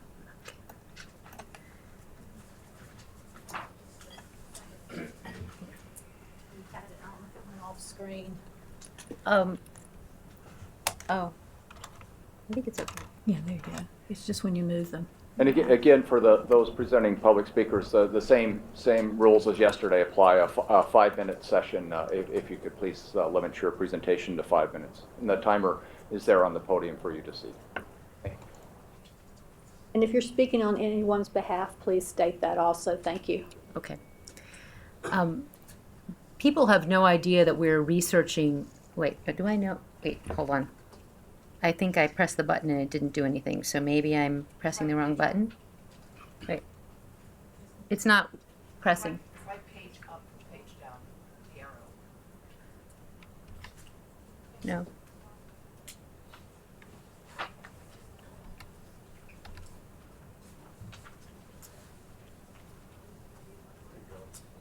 Oh, but Sometimes the arrows here, page down and page up. You see, sometimes those will... right, I just want to know what button to press to go to the... Okay, it's working. Okay. Okay, I'm good. Okay. Theodora Scarato. So I think, again, I wish that the public were more aware that we are currently studying an agent that is widespread over the world's population. I'd like to point to a couple comments in the NTP report. The technical report refers to FCC human exposure limits as safety guidelines, but this is inaccurate, as the FCC has adopted maximum permissible levels, not safety limits, because proper safety testing was not ever done on chronic low-level exposure, which is why this very study is being reviewed today. The NTP found adverse health effects, namely cancer at levels the U.S. government, at levels that the U.S. government assumes would cause no harm based on how they set these exposure limits. And the finding of increased cancers and precancerous lesions, I think many scientists are stating, confirms that the basis for our FCC limits are non-protective. I wanted to point out that I think it would be important for the technical report to include the regulatory limits of other countries and briefly summarize that the United States allowable FCC limits are far higher than many other countries' limits. Another thing that is important to add to the technical report is the issue of co-exposures. When we're prescribed medication, the doctor checks for synergies, and you get a side effect sheet that's a mile long, but with electromagnetic fields. With no such safety testing done, nor monitoring for side effects, we don't have that. And there is substantial evidence of potentiation of effects. So, for example, I think that the technical report, I'm sorry, I'm having trouble with this, needs to review studies that have showed synergies and co-exposure. So this slide, I have two studies, Björn 2013, which found increased ADHD symptoms associated with mobile phone use for children with higher lead levels. And the researchers hypothesized this was due to the combined toxic effect of RF and lead on the developing brain. There was another study analyzing over 1,000 mother-child pairs, which also found a significantly increased risk of having poor or delayed neurodevelopment up to 3 years old in association with maternal mobile phone use during pregnancy. There's actually a rich literature on synergies that needs to be summarized in the technical report, and certainly the research showing a tumor promotion effect, both in human and animals, and I don't have time to review all of that. But I'll give you the references. I'm not going to go over all of this, but there are a few additional studies that show permeability in the blood-brain barrier that need to be added to the report. These images are from a study, one of several published studies by a research team in Turkey that found rats exposed to cell phone radiation had decreased brain cells. And in this study, pregnant rats were exposed to 900 megahertz for 60 minutes a day for full gestation and then sacrificed at 4 weeks old and found decreased hippocampal cells. Other studies have found prenatal and postnatal exposure leading to pyramidal cell loss in the hippocampus, decreases in the Purkinje, I say that wrong, cell numbers in the cerebellum. And this research also needs to be added to the report. We know there is no safe level of lead because it damages the brain. And whether in alone or in combination with other exposures as a tumor promoter, the fact that numerous research studies have found damage in the brain, I believe, is critically important to trigger government action. There's also research such as mice exposed prenatally to cell phones in a Yale study, which found increased hyperactivity, poor memory, and altered brain development. Additional published studies have found prenatal exposure linked to behavior problems and speech problems that need to be summarized in the technical report. I also think that it needs to include the worldwide action at kind of local levels on reducing RF exposure to the public. We have one of the most comprehensive databases, Environmental Health Trust, on these policies, which includes, I'm not going to go over it, but all of it, but decreasing Wi-Fi in schools, banning the sale of cell phones for children, and most recently, French Polynesia actually initiated a major public information campaign both on ELF and on RF exposures. In Maryland, the 19-member Advisory Council on Children and Environmental Health and Protection recommends limiting exposures as much as feasibly practical in schools and directs the Maryland State Department of Education to consider using wired devices in classrooms. Most recently, the California Department of Health issued guidelines to how to reduce radio frequency radiation, but what I think is most important is what the California Department of Health actually deleted over 10 years of rewrites, almost 10 years. They deleted recommendations on cordless phones because, of course, the cordless phone base emits radio frequency nonstop, and also is important that these original recommendations were for California state employees. The first draft was information for state employees to reduce exposure and recommended the Department of General Services action to reduce, to purchase reduced devices that have reduced exposures. Currently, 10 years old is the average age for a child to get a cell phone, as if it was some rite of passage.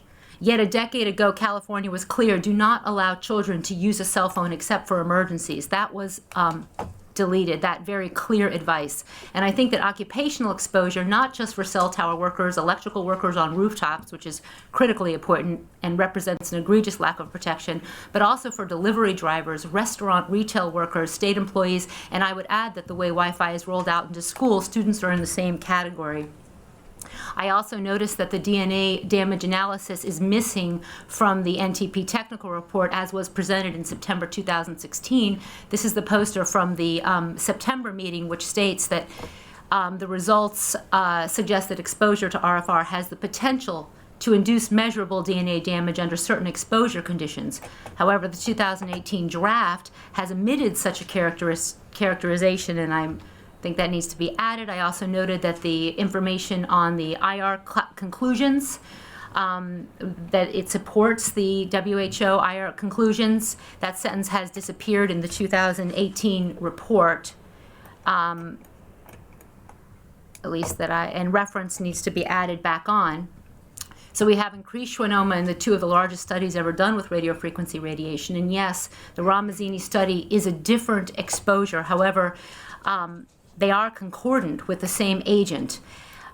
And then to have increased risk in humans of the same type of histopath. Case control studies of people have found people who hold cell phones to their head in the long term are at increased risk of acoustic neuroma. I also, and didn't have time to go over these, but there's increased schwannomas were also found in another Ramazzini study that combined ELF, non-ionizing radiation, with gamma radiation. And when it comes to the mice, we have the NTP mice with increased lymphoma in parallel with the Lurchel study, which needs to be included in the technical report, which found increased lung and liver cancers as well as increased lymphoma at levels far, far lower than the NTP. A woman contacted me recently who had a stage 3 pleomorphic sarcoma tumor on her right thigh, directly underneath where she favored placing the iPad for work. We have, and I can't work this, we have young women who have case reports of women with breast cancer directly underneath where the phone was stored in their bra. Is this by chance? So in plain terms, we have more than one study of finding rats getting schwannomas and mice getting lymphomas. And I think that the concordance of these observations cannot be ignored. Considering we're living in a world of multiple exposures, even if radiofrequency were just a tumor promoter, with billions of cell phone users, I think the US government needs to urgently act to limit public exposures. And the public, again, is completely unaware that we have a product which has been untested for long-term safety. And I thank you for reviewing this issue today. Thank you. Any questions from the panel for Dr. Scarlett? Okay, thank you very much. We will continue now with Dr. Olga Naidenko.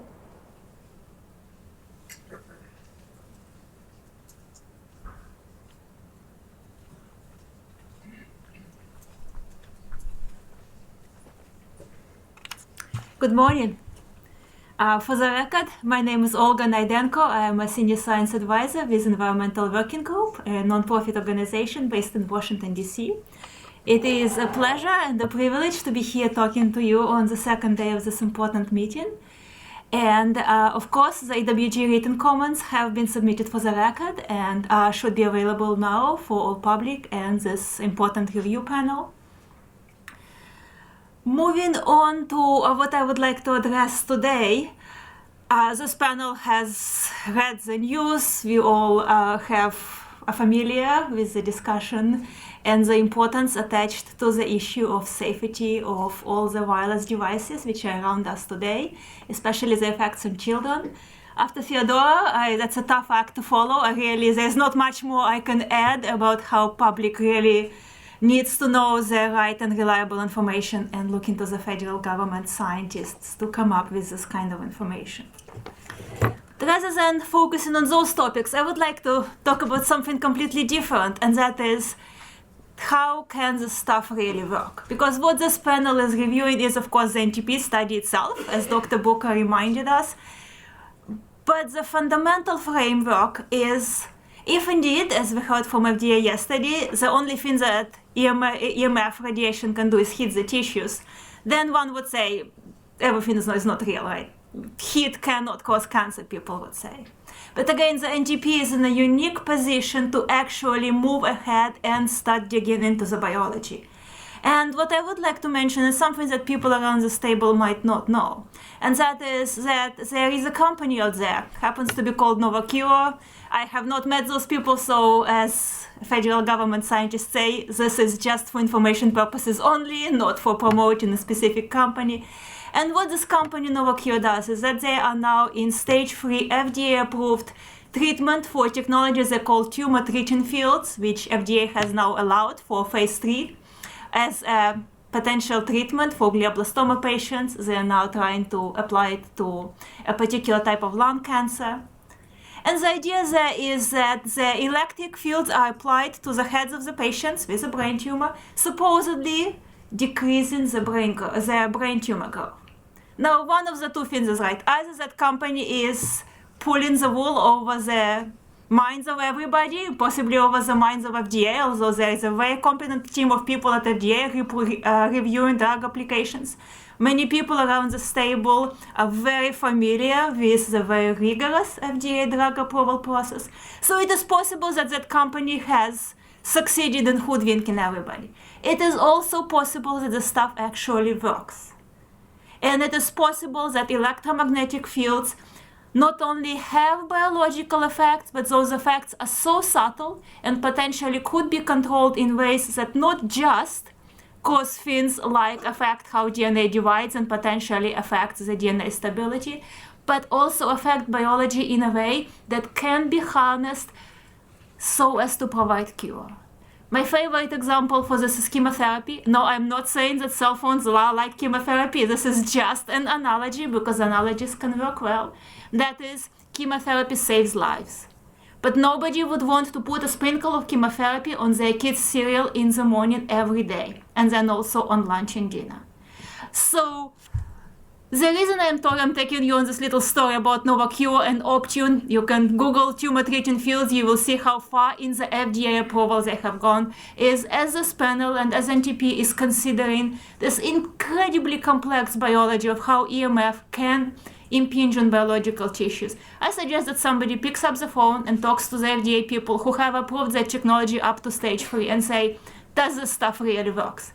Because that's what we need to do, is to bring together all people, not just at NTP, but all people who have ever researched EMF and its effects on biology. And it's not just about the last readout in a 2-year biological study. Or for that matter, breast cancer people appearing in women who have their cell phone in their bras. It is very hard to trace that causality, we all know that. It will not get easier next year, and it probably will not get easier in 10 years.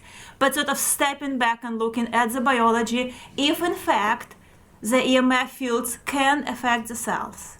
That's something that we want to know, because maybe just like chemotherapy, we can find a way to use that to save lives. So, and now of course I need to finish with the official comments which I have submitted for the records. Environmental Working Group does believe that the results of that we already have in hands are showing a risk, especially for children. Translating data from animal studies to people, anybody who has ever done that has been pulling their hair out, because sometimes animals show greater sensitivity to specific agents than people, other times they show less sensitivity. And yet at other times, like we recently found for pesticide chlorpyrifos, it is just impossible to design a kind of a subtle animal study that will show those alterations in brain and memory that we see in pesticide-exposed children, because we don't know what rats are thinking about. Maybe they're thinking bad thoughts and trying to escape from the cage. So I will pause here. I will thank you for the opportunity to comment and repeat the Environmental Working Group position that we think these studies are really important and their application to human health needs to be taken seriously. Thank you for your time. Thank you. Any questions from the panel?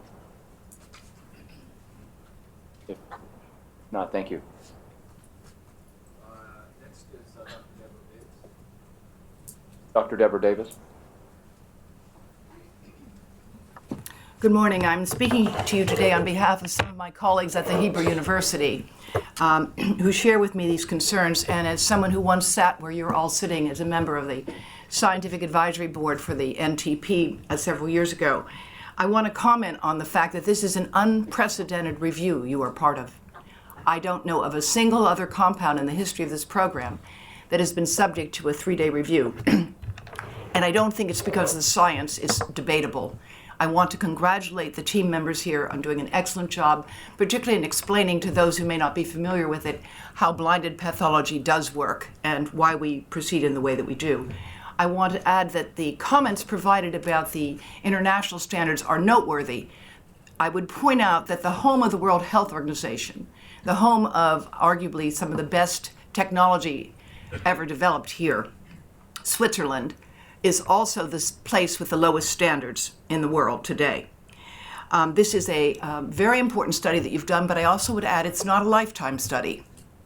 It's a study that ends at 2 years. And what we know about lifetime, and I see many of us are now well beyond our 60s or looking forward to moving forward, is that in fact 60% of all cancer in humans occurs after the age of 60, and your animal studies effectively end at the equivalent of a rodent age of 60. So as a consequence, we have to take very seriously what you have produced here.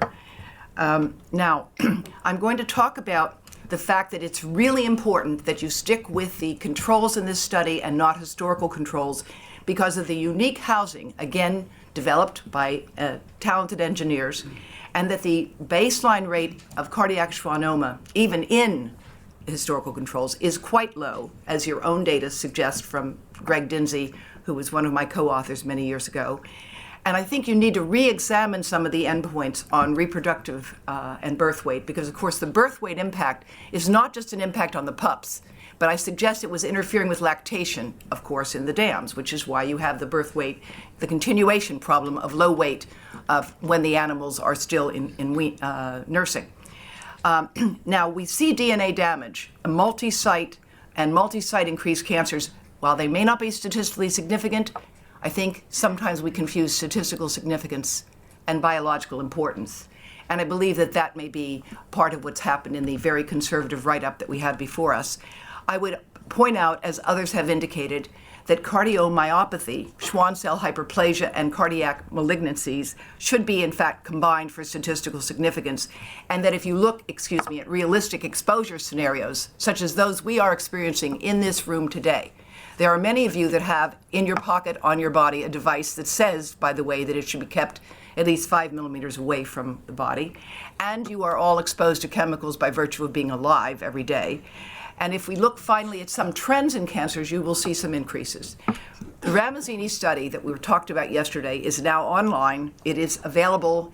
This is the report of the final results looking at the brain and heart tumors in the Sprague Dolly rats, which I would stress are the same animals here that have been studied. Again, this is a lifetime study, and the analysis of the levels you see here indicated. This is the Ramazzini levels. Over there on the far left, they are not visible in this current scale. This is what NTP exposed the animals to. This is the FCC public limits. This is ICNIRP. And here you have the occupational limits, which you can see are many times higher. And the French test at 10 grams SAR, you will hear from Dr. Arazi later today that when French government tested phones, over 9 out of 10 phones failed to meet the current standards and in fact exceeded the standards tested with a 10-gram volume. If you translate that into the US equivalent, this is how much radiation you are getting from your phones today. You are getting between 5 to 12 times more radiation than the government limits when phones are tested next to the body as opposed to the way they are tested by the government's test limits today.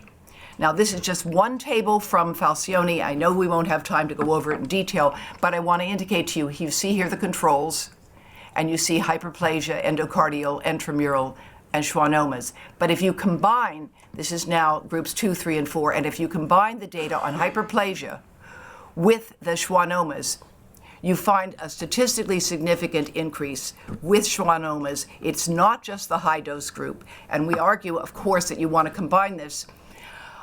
I actually visited the NovoCure laboratories, and I found not only, it's not a new technology, it's been developing since 2000.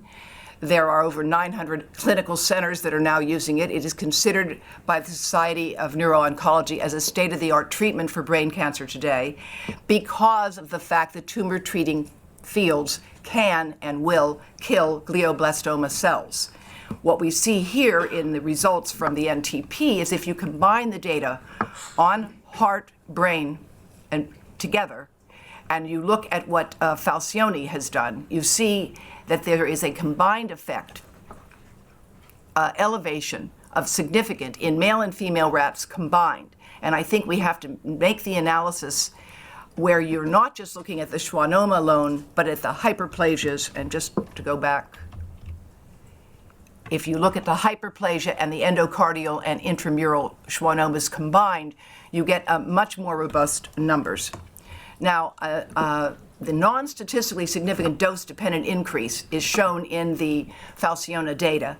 And in a period over 20 years, historical control animals have had very few cases. But again, I stress that in both of these studies, it's important to use not the historical controls, but the controls in those studies. The conclusions of the Ramazzini study is that there are significant increases in the same types of tumors that near-field exposures of the NTP found with these far-field exposures from the Ramazzini studies. Of course, you will need more time to look at that, and we can't go into detail, but I think it's worthwhile to note that reproductive endpoints which were not seen in the study in terms of statistical significance of the NTP, actually do receive the highest dose. This is a simulation using some of the technology developed by ITIS with our colleague Claudio Fernandez, and you will see that the highest exposure when a phone is in the pocket to a male occurs in the gonadal zone, the testis. And this was a study done of a laptop without heat, showing the increase in damage into DNA and DNA fragmentation of the mitochondria of the sperm and sperm fragmentation. Of course, these slides will be available for your closer inspection. These are studies that my colleagues and I have done at Turkey, where I'm also on the faculty of Onda Kuzmayuz University, showing a reactive oxygen species in liver, kidney, hypothalamus, and testis. Again, statistically significant damage evident with these exposures. These are studies, again, on endocrine functions in uterine oxidative stress in 4 generations of rats, which you all know doesn't take that long to get 4 generations. And just 60 minutes a day, 5 times a week, results in a significant suppression of prolactin, progesterone, and estrogen, and increased oxidative stress. So what we have are non-monotonic reductions. This is now the NTP. I've taken data from table H2 in the current draft. And you will see here that in that draft, there's epididymal spermatozoal measurements. And I believe that, and I would like to talk to the statisticians about why they didn't apply a Williams test to these data, because I believe there is a statistically significant reduction in spermatid and spermatozoa in the NTP study. And again, you can't be all things to all people when we know that, but I would urge you to reanalyze those data in your study. These are data just developed yesterday showing pituitary cancers in the Central Brain Tumor Registry of the United States. These are rates,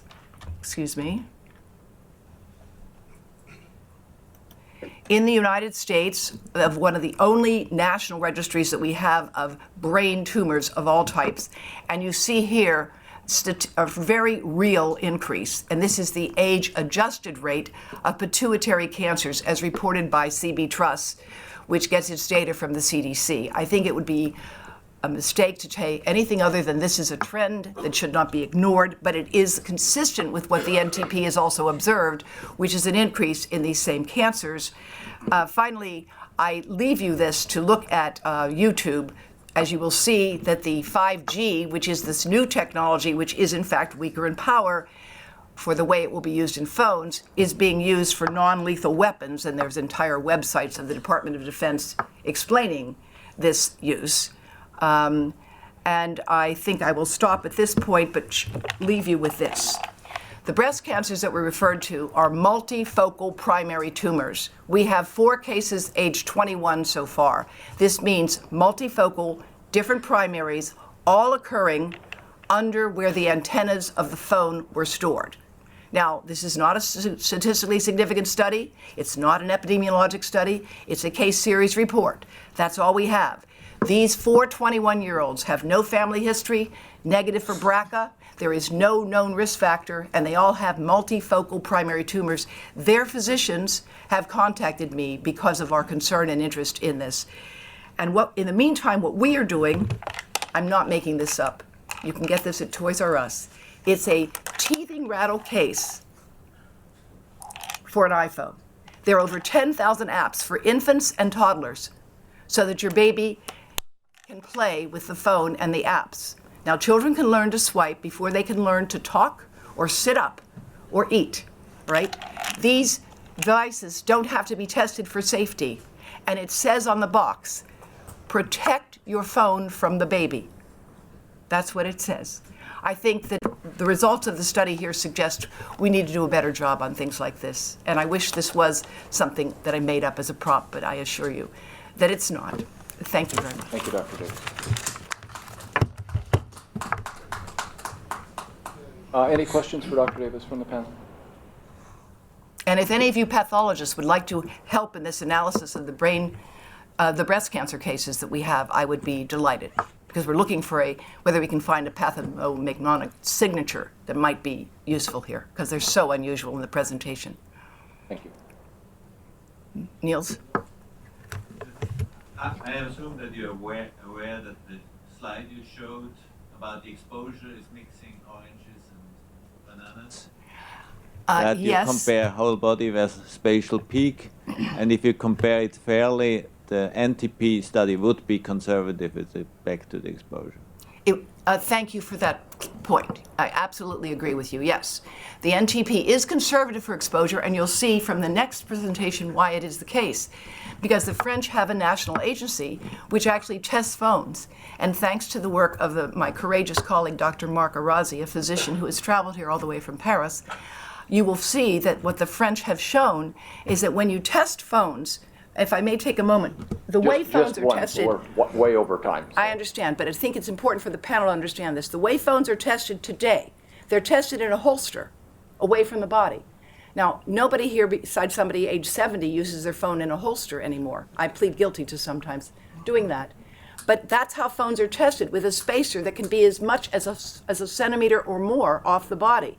And the same thing for the head. There's something called the pinna. We call it the ear. And the pinna can be between 5 to 15 millimeters away from the brain, and it is allowed to receive the same radiation as the foot or the hand. Figure that one out. That's why in that drawing I leave you of my beautiful little granddaughter, I point to her ear having the amount of radiation as a foot or a hand. So we would agree, Niels, you have to come up with a better system of testing, because the one you first invented almost 20 years ago or so is out of date, because it's measuring the way phones are not used. And what the French will show you is when you measure phones next to the body, you're absolutely right. Thank you for that clarification, Niels. The NTP is conservative in the amount of exposure that it gave. Thank you. Okay, thank you. We will move on to Marc Arazi.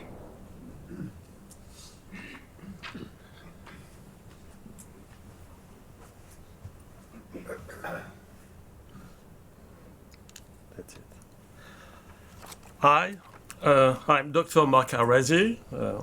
As a French physician, I spent the past year studying the consequences of electromagnetic fields on health. Our new organization, Alert Phone Gate, has been created as a public educational institution. People have the right to know how to buy and use mobile phones as safely as possible. We wrote with Dr. Devra Davis, our partner in US, to the FCC, asking them to soon revise their standards for a better protection of human health.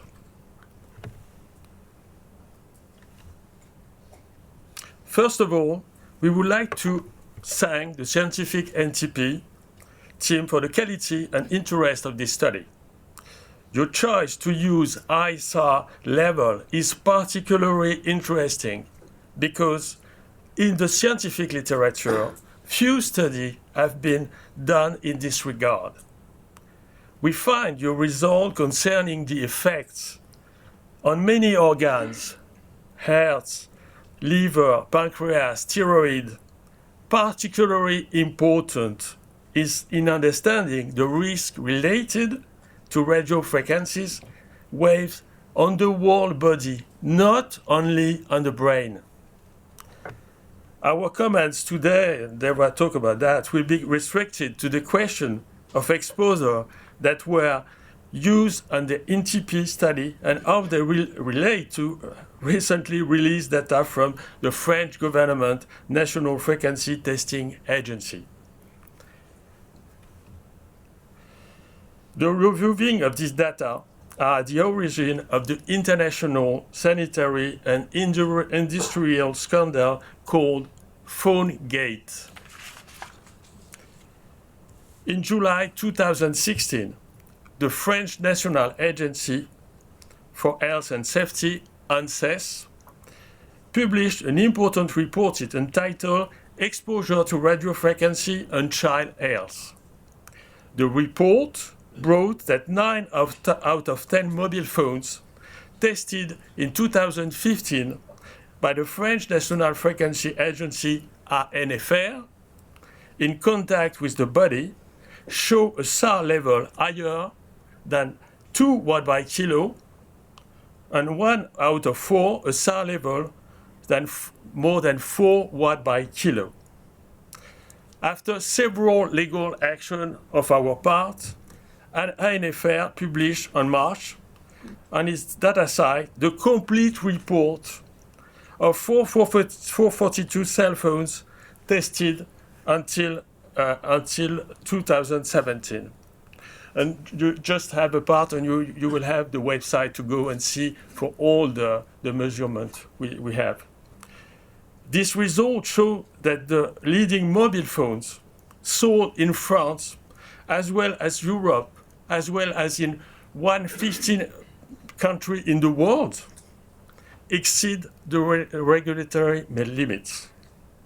All this was made possible by inappropriate regulation that allowed mobile phones to be tested at a distance of 15 to 25 millimeters from the skin. And just yesterday, a committee of 40 scientific experts of the French agency Assays confirmed in a new report that electrosensitivity is a real illness touching nearly 5% of the population, 3 million of French people. It is urgent and necessary to verify if there is a link between this overexposure of cell phone during more than 20 years and the appearance of this sickness. In June 2016, at the initiative of French government, the European Commission adopted a cautionary notice for manufacturers asking them to test the STAR extremities to 0 millimeters and the STAR trunk at a few millimeters without any upper limit. At this moment, it's 5 millimeters. And you know that US limit now measure for body SAR, it's 10 millimeters. And you can also say that Apple already, since 2 years, measure test at 5 millimeters. Moreover, as you know, the European standards are less strict than the American standard adopted by the FCC in 1996. If you take into account only the differences between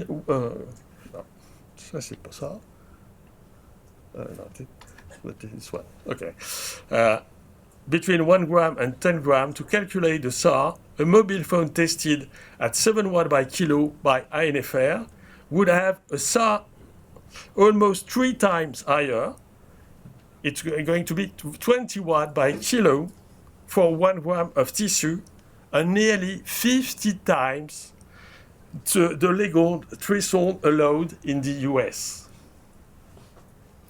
There is also the question of exposure time, both in the calculation of the SAR and in the choice for this study of alternating 10 minutes of exposure and 10 minutes without exposure.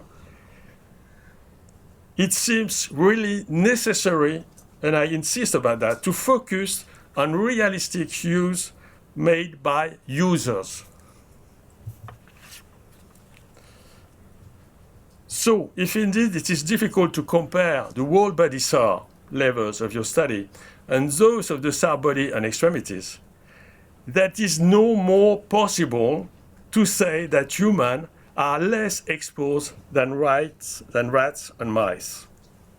So, I am here, after traveling 4,000 miles, to ask Dr. Buscher, face-to-face, to clarify his comment, almost when he headed to the media, that he would not change anything for himself, for his children, nor his grandchildren, regarding their habits of mobile phone use.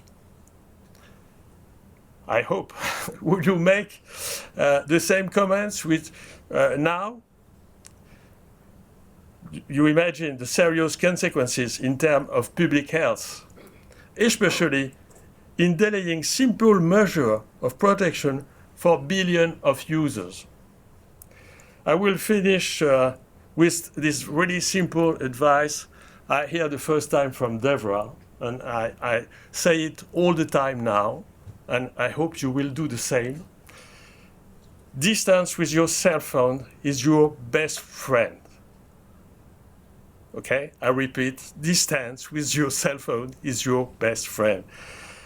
Thanks, and take safe. Thank you. Any questions from the panel?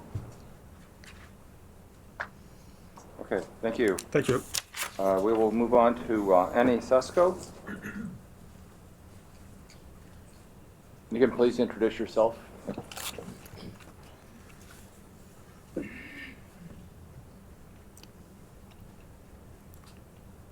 No. I did something wrong. I wanted to put the first slide on. Okay. Thank you. I'm glad to be here today. I'm listed as a private citizen. I will call myself a citizen of the world, yet I will add a few more things to this simple description because all... How do you get these things to advance? Done? Okay. Because I think I have been spending the last 35 years of my life trying to do something to prevent cancer in the world, and I think it has not been a big success. I am afraid to see that in the past 30 years, the number of cancer cases doubled in the world, and whatever I could do as French NIH researcher, or even during the 22 years I worked at the International Agency for Research on Cancer, which is part of World Health Organization, including 9 years as a unit chief of epidemiology for cancer prevention, what I really wanted to do, 2 years as acting chief for a program for cancer control of WHO. Things have not really improved. Of course, we have seen cancer increases because the population increased in the world. That we know, we can account for it, that it's aging, that's fine. We also know to account for it. But even when you look at childhood cancer, it keeps on increasing. And then I tend to be convinced more and more that when we look for causes of cancer, including in children, we really have to take seriously the environment we live in. And that has changed in a huge amount in the past 50 years, in terms of chemical carcinogen, but also in terms of physical agents. And I think EMF, ELF, all these fields have exploded.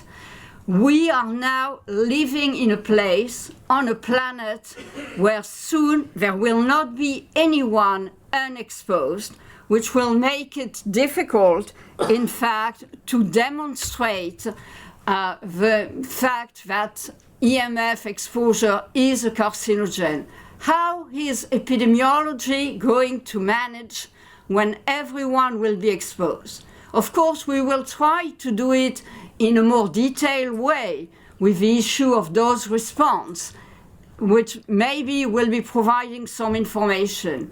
But I wish good luck to the epidemiologists of today for being able to conduct, for example, cohort studies of human subjects with unexposed. I don't know where they are going to find the unexposed.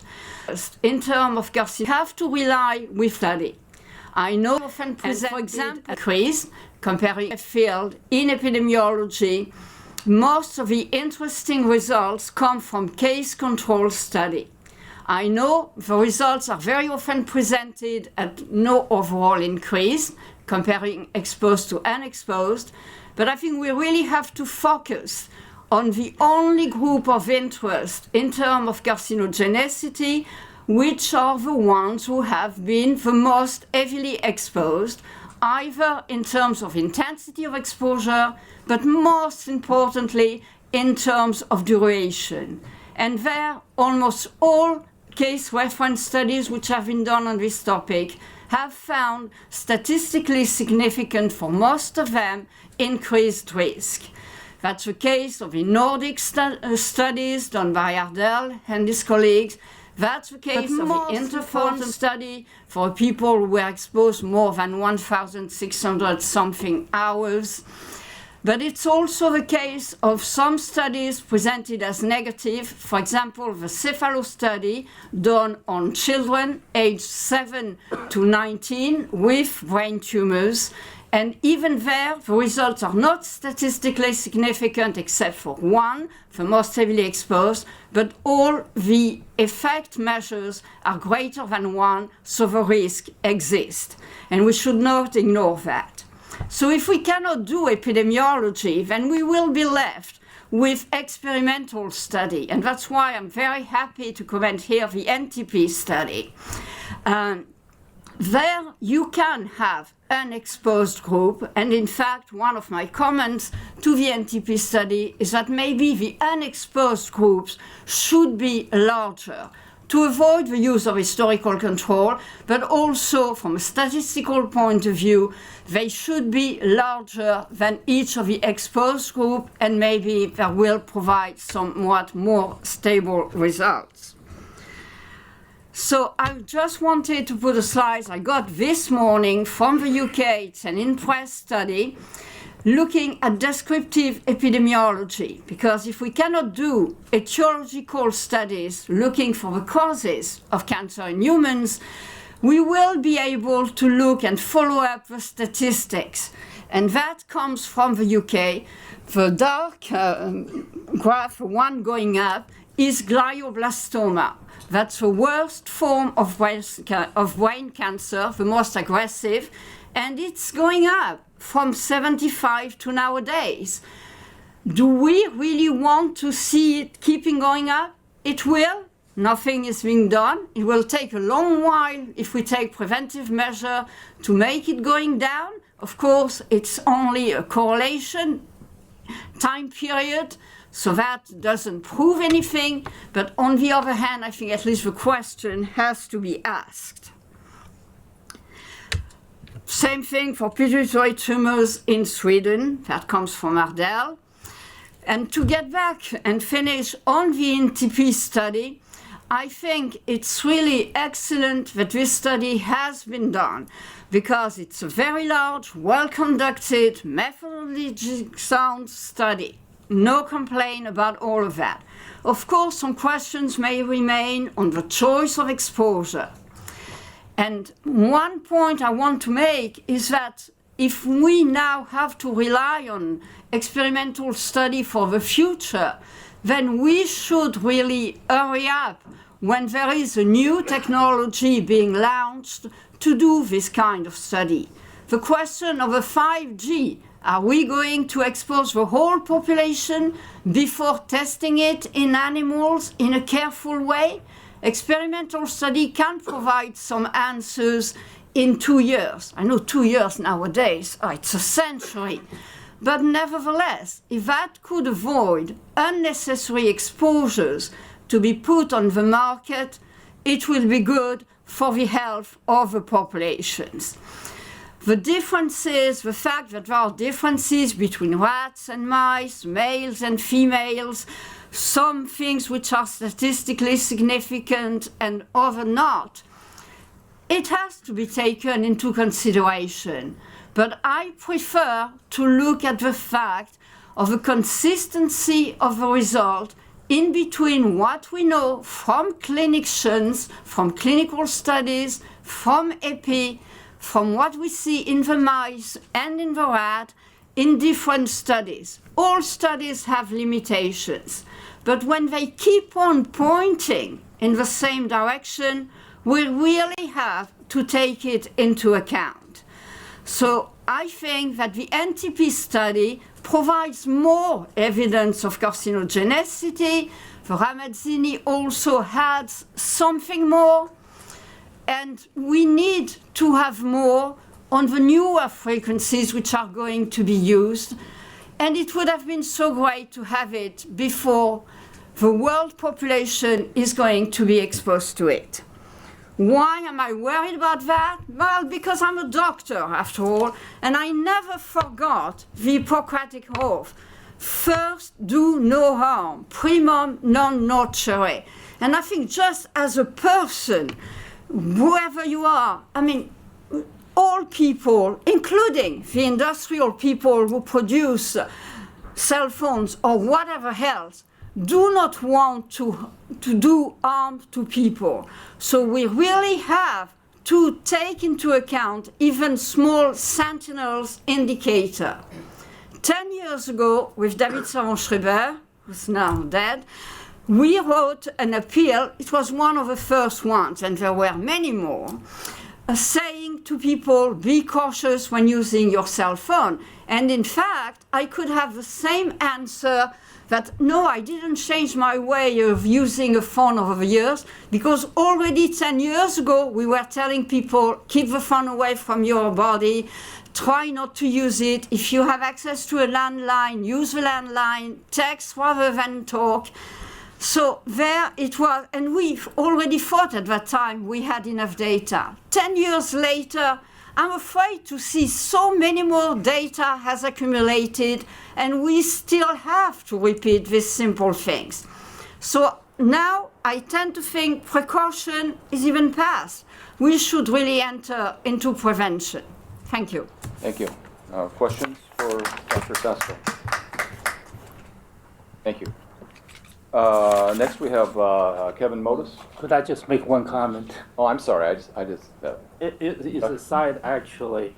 The suggestion that animals will be the only unexposed controls. That's not quite the case. Just like human beings, animals are being exposed as well. Well, but in the experimental lab, you can isolate them from the EMF. So you can still, with Faraday cages and whatever, I'm not an experimentalist, so you can do it in a lab. And I don't want that the only humans to be unexposed will have to be put in a specific place. I don't even know where, not even in monasteries in Tibet, wherever. And now with the satellites communications, the whole population will have access to internet 100% of the time, even if we are in the middle of Sahara. So for humans, it will be hard. For animals, it can be built in as an experiment. But in reality, though, animals, especially those we use in the laboratories, are bred. Yeah. And they are bred by human beings. If humans are exposed to radiofrequency radiation in where they are, the animals, whether rats, mice, dog, or pigs, whatever you choose to use, I don't think anybody going to choose pig as an experimental subject, they have already been exposed to radiofrequency radiation. That's the point I'm making. Obviously, what you're saying that you can, based on your protocol, divide it into two groups, so-called unexposed and exposed. In reality, as far as radio frequency is concerned, they are all exposed. So I think that terminology of background exposure is going to be more appropriate, because I agree that probably not unexposed. But we're going to move on now, so thank you very much. Kevin Modis. Okay. So hi, my name's Kevin Modis. I'm with the California Brain Tumor Association. And if people had questions regarding my previous comment, I can be reached at wirelesseffects@gmail.com, wirelesseffects@gmail.com. Today I'm not speaking on behalf of, but I would like to highlight the comments of Leonard Hardell, who were submitted to this committee. He's an oncologist, MD, PhD, and one of the leading scientists worldwide when it comes to wireless radiation and cancer, and it's his work that the Italian Supreme Court based their ruling on, that ruled that cell phones can cause brain cancer. And his full comments can be found at environment@cancer.com, environment@cancer.com, and I encourage people to share opportunities for grants to help support his ongoing valuable work. Dr. Hardell is a senior professor of oncology. He has more than 400 scientific papers to his credit. He's led a group of scientists doing a multitude of studies focused on cell phone radiation and brain cancer for more than 20 years. He is a Collegium Ramazzini Fellow. He's retired from the Orboro Hospital, and he's now working with the Environment and Cancer Foundation. I want to highlight the conclusion of his comments, which take into account the findings of the NTP study, but also take into consideration his group's work, along with other studies up to date in terms of animal and human studies that looked at radiofrequency radiation and cancer, also looked at known mechanisms for DNA damage. And his conclusions were the following, and I'm going to quote him: clear evidence of glioma, clear evidence of vesicular schwannoma, acoustic neuroma, some evidence of thyroid cancer, some evidence of multi-site carcinogen. And I quote, based on the IARC preamble of the monographs, RF radiation should be classified as group 1. The agent is carcinogenic to humans. And now back to really my comments. This is from me and not Dr. Hardell. We now have the mechanism of how wireless causes DNA damage, leading to various health effects, and people can look at Yemenko's 2016 study that looked at and had the consensus of 93 studies. We're seeing an epidemic in the 3 areas of the brain that get the most cell phone radiation: the cerebellum, the frontal lobe, and the temporal lobe. And we're seeing the human evidence of people developing brain tumors. And I want to bring people to the attention to what's happening right now. Right now, Senator John McCain is dying from a brain tumor, and he's one of our leading, our finest leaders. He's also known to have 2 cell towers on his property. And we also lost, unfortunately, Vice President Biden's son, Beau Biden, who died from a brain tumor over his ear. And importantly, he was running for governor when he died, and he could have been our president right now. So this has strong implications. And I also want to bring to attention that LeBron James had a salivary gland tumor, and the salivary gland nerve runs in front of the ear. And we're talking about probably the most able-bodied, healthy citizen in the world developing a salivary gland tumor in a site where Israel has studies showing an increase in salivary gland tumors related to cell phone use. So I believe we are literally microwave poisoning our population and allowing it to continue unbridled, and that the FDA should take strong, quick action to rein in the FCC that we know is dominated by the industry.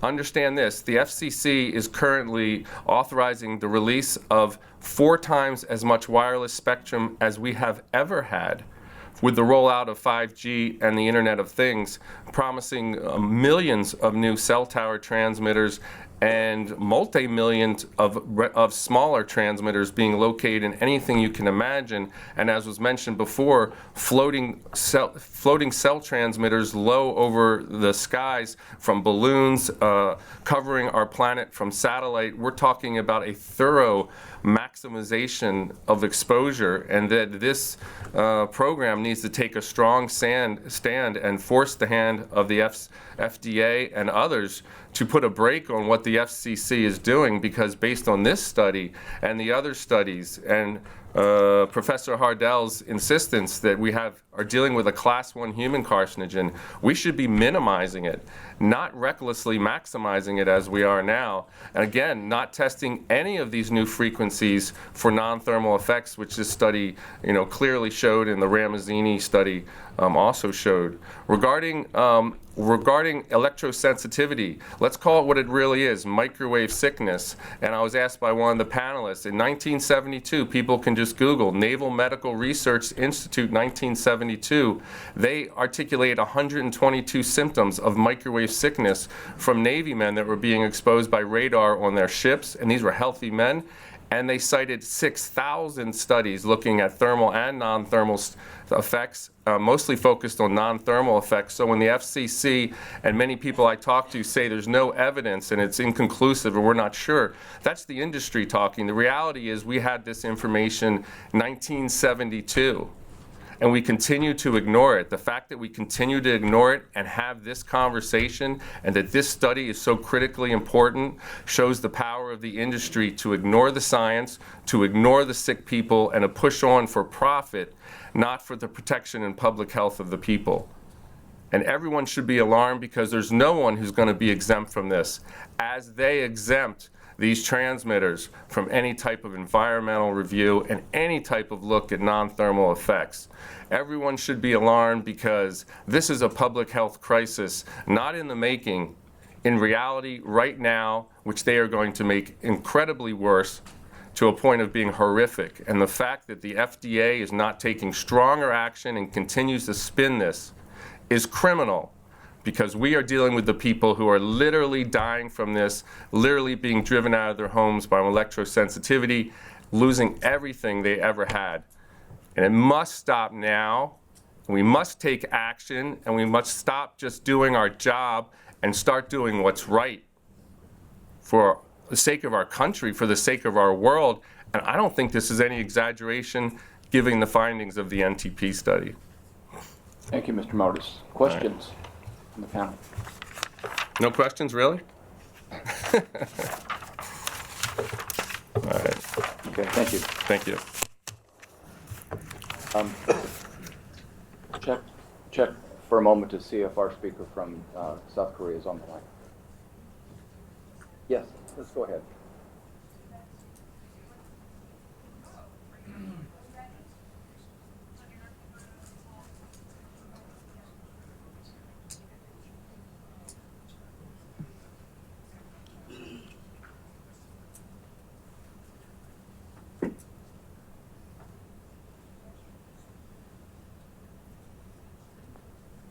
Can I use this one?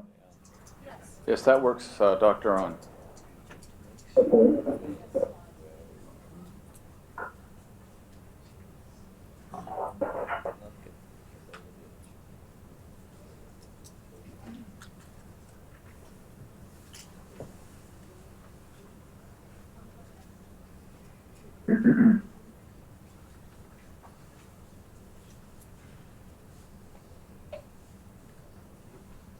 Okay, Dr. On, we have your slides. Please go ahead, and please introduce yourself.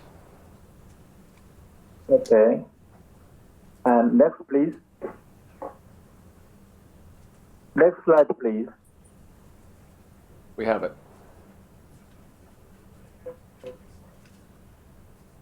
Dr. Yeah. On, you can go ahead. We see your slides with your picture. Yes, I would like to introduce myself briefly. I am a neurosurgeon and working at the Aju University Hospital, and I have been doing animal study in this field for recent 10 years as a member of EMF Research Committee in KEES, Korea. Next slide. Next, please. And recently, a draft report was released in public in 2016, and several important comments were already appeared in this draft. Since then, those comments have been reviewed and discussed. Next, please. And two NTP technical reports on cell phone RF radiation was introduced, and including the one article. Next one. Next slide, please. Yeah. Because I am a clinician, I would like to start with a slide demonstrating the brain tumor classification, like as shown below. And primary brain tumor, among them the glioma is that is the most common primary brain tumor. As you can see, the red color box, and those are high-grade glial tumors. And those are including the anaplastic astrocytoma and glioblastoma. And this glioblastoma is most common, highly malignant primary brain tumor. You can see the lower red box, 8% of schwannoma is demonstrated here. Next slide, please. Yeah. And glioblastoma, this is most common and most malignant glial tumor. And the mean age is 50 to 60 years old, and more common in men. And this is very biologically aggressive tumor. And its growth pattern is like this, and spreading to the parenchyma. like that. And the median survival is up to 12 to 15 months. And so despite of aggressive treatment with the surgery and radiation and chemotherapy, these tumors are most often relatively fatal. So the tumor is very serious for humans. Next slide, please. And secondly, the schwannoma, if it's about 8% in brain tumor, if we will include the schwannoma in peripheral tumors, the incidence could be much higher than 8%. And then about the cardiac schwannoma, this is very, very rare, extremely rare. And until now, in worldwide, only 16 cases have been reported. And this low picture shows that the one case report from Korea was published in 2014. Next slide. So I would like to comment some points. One, firstly, the NTP study scale was the largest ever. And this study design was very reasonable to perform with two groups, including the sham exposed and the RF exposed group. However, sham exposed group is different from the case control group. It means the real control group. Therefore, the data from the historical control group could not be an alternative, replacing that from the sham exposed group. Next, please. And both glioma and schwannoma, including cardiac schwannoma, are tumors of the nervous system. So even though cardiac schwannoma is extremely rare in humans, the NTP study reports have drawn special attention to tumors of the nervous system. If lifespan RF exposure may cause increased incidence of tumors of the nervous system, regardless of statistical significance, we have to pay attention to the carcinogenic potential of RFR in humans. Next, please. And this NTP study was very well organized, so we agree that. And however, the well-organized trial had not guaranteed the success of the study, especially in vivo experiments. And the survival rate of the sham exposed group would be the most important drawback for this study. Therefore, finally, the post-NTP study would be necessary to draw a meaningful conclusion. Next one, please. Thank you for your kind attention. Thank you, Dr. Yeah. Does anyone from the committee have any questions for Dr. Ahn? Okay, thank you very much. We will move on to Paul Haro from McGill.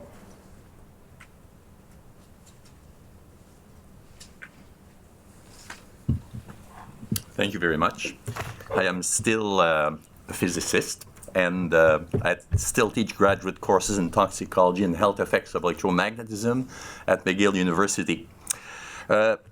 Page 13 of the rat data can be reworked to group the results according to tissue types, brain and nervous tissues, heart, and other organs. This cell tissue type classification highlights that brain and nervous tissues show carcinogenic action at various stages in various locations within the body, particularly if one accepts hyperplasia as one of the stages of cancer development.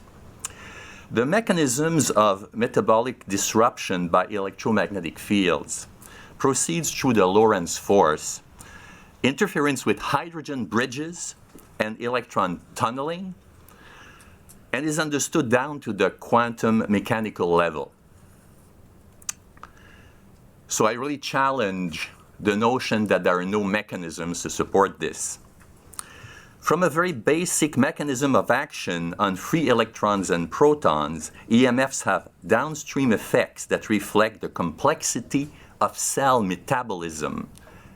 Biological systems are very intricate, and the views of engineering are generally too simple to take that into account. EMFs cannot be expected to have dose responses that are similar to those of alkylating agents, because instead of destroying chemical structures, they interact with enzymes and restrict and disorganize metabolism. Therefore, observations of tumor incidents that are considered in your report as equivocal because they fail to display a classic dose response, the most cases of schwannomas in the heart among the rats in the lowest RF exposure group, should be taken more seriously because the agent at hand operates in a different way than expected traditional chemical toxicology.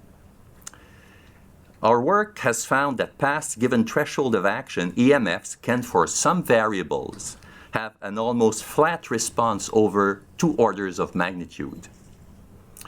Soon after the work of Wertheimer in 1979 on ELF, a number of scientists documented the mechanisms of action of pulsed microwaves at the level of mitochondria. Aaron Sanders at Duke University pointed already in 1985 to microwave inhibition of mitochondrial electrons transport chain function of ATP production. I found this group, the surviving members of this group, 6 months ago, and I asked them, what impact did your work have? They said it was completely ignored then, and it continues to be completely ignored. Yet, these people have 80% of the mechanism that they understand to be working these phenomena.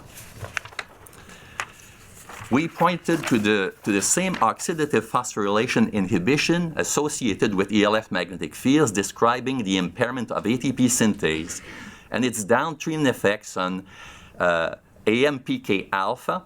The changes produced by fields were similar to those of oligomycin administered and of oxygen deprivation.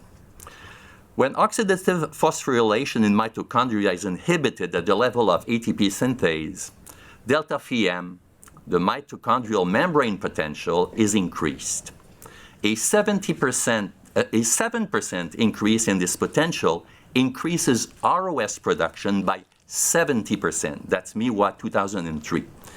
Further, enzymatic reactions, the dehydrogenases that depend on deep proton tunneling that Inagaki 2013 are modified, leading to difficulties in ROS detoxification that have been extensively documented by numerous authors, Yakamenko and Dazdag. The susceptibility of the brain to oxygen deprivation is well known. In the context of this project, where multiple observations surround the cells producing myelin, it should be remembered that myelin vesicles contain functional FOF1 ATP synthase and respiratory chain complexes and are able to conduct aerobic metabolism to support axonal energy demands. In myelin vesicles, FOF1 ATP synthase activity decreased in the presence of specific inhibitors such as oligomycin A, Rivera 2015, the substance that in our hands, Lee 2013, suppressed oxidative phosphorylation under very, very small ELF magnetic fields.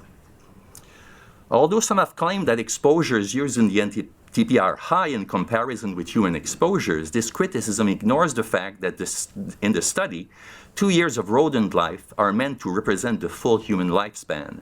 If anything, the study underestimates the effects, and I would expect more cancers, as well as other health problems, diabetes in particular, to manifest later on should one use rodents with 70-year longevity. Whether it is amplitude modulation, FM modulation, phase modulation, or pulse modulation, biology always finds a way to extract the data from the carrier. If you have doubts about phase modulation, you can review the work of Theodore Litovitz, who's now passed away at the Catholic University in Washington on ornithine decarboxylase. And the unfortunate equation that I want to leave with you is that this means that if you increase bandwidth, the chances of interferences and consequences to biological systems also increased. I also really like Dr. Lin's comment about the fact that we don't have any controls. And those rats that we think are controls are in fact exposed to ELF, who have effects that are comparable to microwaves as we use them. And there's also the problem of genetic drift imposed by all of this exposure. And for those who know about the mitochondrial and to nucleus interactions, there's a selection barrier there that is weakened by exposure to these fields that can lead the whole of the biota on this planet to essentially genetic drift that could be irreversible. So those are very, very serious consequences that are not even discussed in the literature. Thank you. Thank you, Dr. Mortis. Questions from the panel? Okay, if none, we will move on to our last speaker, Dr. Ron Melnick.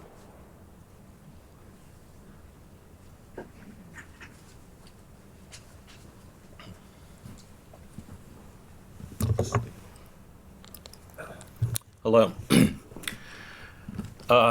I'm here representing the American public, and when the NTP conducts a study, it's done for the purpose of identifying hazards, potential human health hazards, and to provide information that can be used in risk assessment, which would be used to determine whether there is a significant risk and whether that risk should be lowered by lowering exposures. So what I want to talk about is the utility of the NTP data on cell phone radio frequency radiation for assessing health risks. But also, I want to go back and provide a little bit of the rationale for this study, since this began many years ago. Go down. Okay, in 2000, I was asked to take on the cell phone radio frequency radiation project. Didn't know where to begin. Somehow it led to a phone call to Perry Wilson at NIST. We started discussing reverberation chambers. This led to interactions with ITIS, and you heard yesterday the consequence of all that interaction in terms of the creation of the reverberation chambers, the determination of exposures, and the dosimetry. So from the other end, on the biology, want to look at the objective. The objective was, as with most NTP toxicity studies, to test the null hypothesis. And to test the null hypothesis, you have to challenge the null hypothesis. Now, at that time, people, physicists and engineers in particular, were saying cell phone radio frequency radiation at non-thermal or minimally thermal intensities is incapable of inducing adverse effects. There's not enough energy to break bonds. That's why it's non-ionizing. It can't cause DNA damage. And we didn't know a mechanism by which it could cause an adverse effect. So the purpose was, first of all, we got to challenge the null hypothesis. And if we identify adverse effects, provide the dose response data that can be used to assess potential health risks for any of these effects.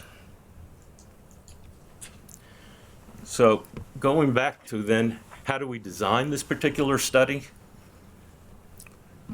When NTP conducts a study, we don't want to expose animals to what humans are exposed to or can potentially exposed to, because we're dealing with small group size and trying to identify low-level risks, which might be 1 in 1,000, which you can't identify with an experimental group of 100 or 50 animals, or 1 in 10,000. So typically, the studies are done at higher exposures, characterize a dose response, and use that information to quantify risk. So with the cell phone radiation, we run into a different type of problem, because we can't expose to much higher, because we would induce heating effects. So we decided to conduct a thermal pilot study to determine what could animals tolerate and still be able to thermoregulate their body temperature with less than a 1 degree centigrade rise. Now, why did we pick 1 degree? The FCC's limit is based on a body temperature rise of 1 degree. It was estimated to be at 4 watts per kilogram. And in fact, when we began the study, we thought that was going to be the highest level, 4 watts per kilogram. From the 4 watt per kilogram, the FCC divided by 10 to come up with the occupational exposure of 0.4 watts per kilogram, and another factor of 5 to come up with the human. These are just cut points, and also identified spatial SARs of 1.6 watt per kilogram averaged over any 1 gram of tissue, and 8 watts per kilogram for occupational exposures. So if we're going to characterize risk, target organ risk, the important value is that 1.6 watts per kilogram. Because if we expose animals to a much lower level, such as the whole body exposure of humans, the dosimetry in the brain would be lower than is permissible by the FCC. And people would say, oh, you got a negative study? That's what we expected.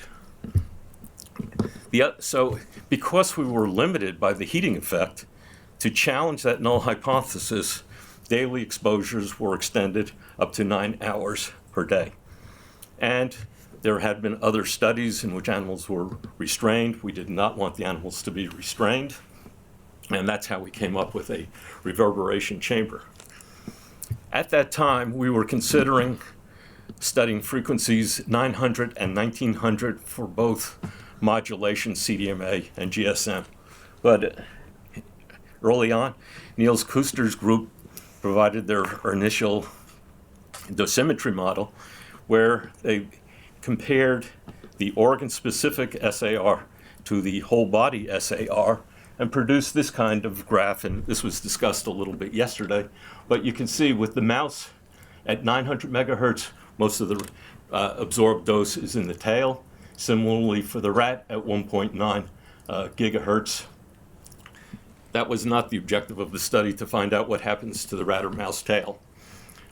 We were most interested in was the brain, because that had been defined earlier from IARC studies and some of the human studies. And you can see at that time we were looking at a minimally different SAR in the brain compared to the whole body. And as was mentioned yesterday, the fat is low. There are other organs that vary.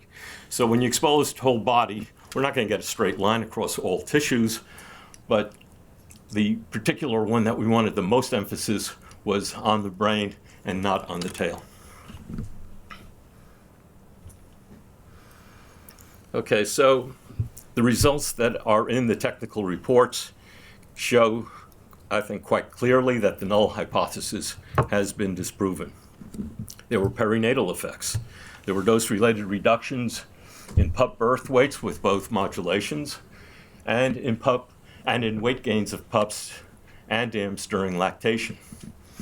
We've discussed a lot about the heart. There are proliferative lesions, which included both malignant schwannoma and Schwann cell hyperplasia in male rats exposed to GSM and CDMA. There's also cardiomyopathy in the right ventricle in both male and female rats with both modulations. This occurred early because there was a 14-week interim sacrifice. The effects were dose-related. There was increased severity with increasing exposure. And there were increased incidences and trends of DNA damage in the brains of rats and mice. Also, there were many equivocal conclusions. But the proliferative responses of both neoplasms and pre-neoplastic lesions with both GSM and CDMA indicate that this study has identified certain target organ effects which have been called equivocal, but they equivocal to some agencies, such as some of the regulatory agencies, means ignore. And I'm concerned that when we see a target organ effect, they cannot be ignored. Two of the target organs that have that equivocal name next to them that I want to focus on are the brain and the prostate.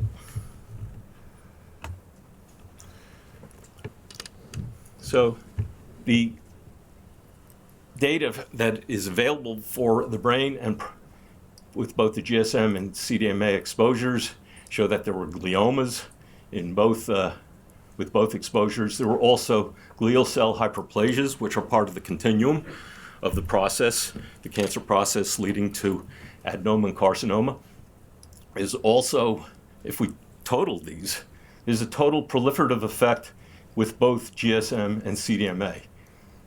To me, there's some evidence going on that this is definitely a target organ effect that should not be ignored. In addition, on these bees, I looked at some of the individual animal tumor data, pathology data, and some of those glial cell hyperplasias were considered to be high severity, marked severity. So we're dealing with a severity issue on lesions. When there's marked severity, these are close to being indicated as a tumor. They're called glial cell hyperplasias at this point, but when you look at the total picture there, the brain is obviously a target organ and should not be dismissed. Now, in 2016, NTP reported that the brain hyperplastic lesions and neoplasms of the heart and brain are considered likely the result of whole body exposures to GSM or CDMA modulated RFR.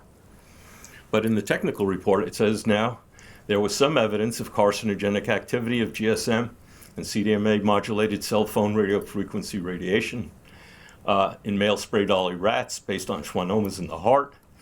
The incidence of malignant glioma in the brain may have been related, meaning equivocal, ignore, to GSM and modulated cell phones. So I ask, what is the new evidence that led to a different kind of conclusion? Switching a little bit to the other organ, the prostate gland. As far as I recall, NTP has never identified a prostate carcinogen. Dave Mark, I think, indicated yesterday that maybe they did identify one.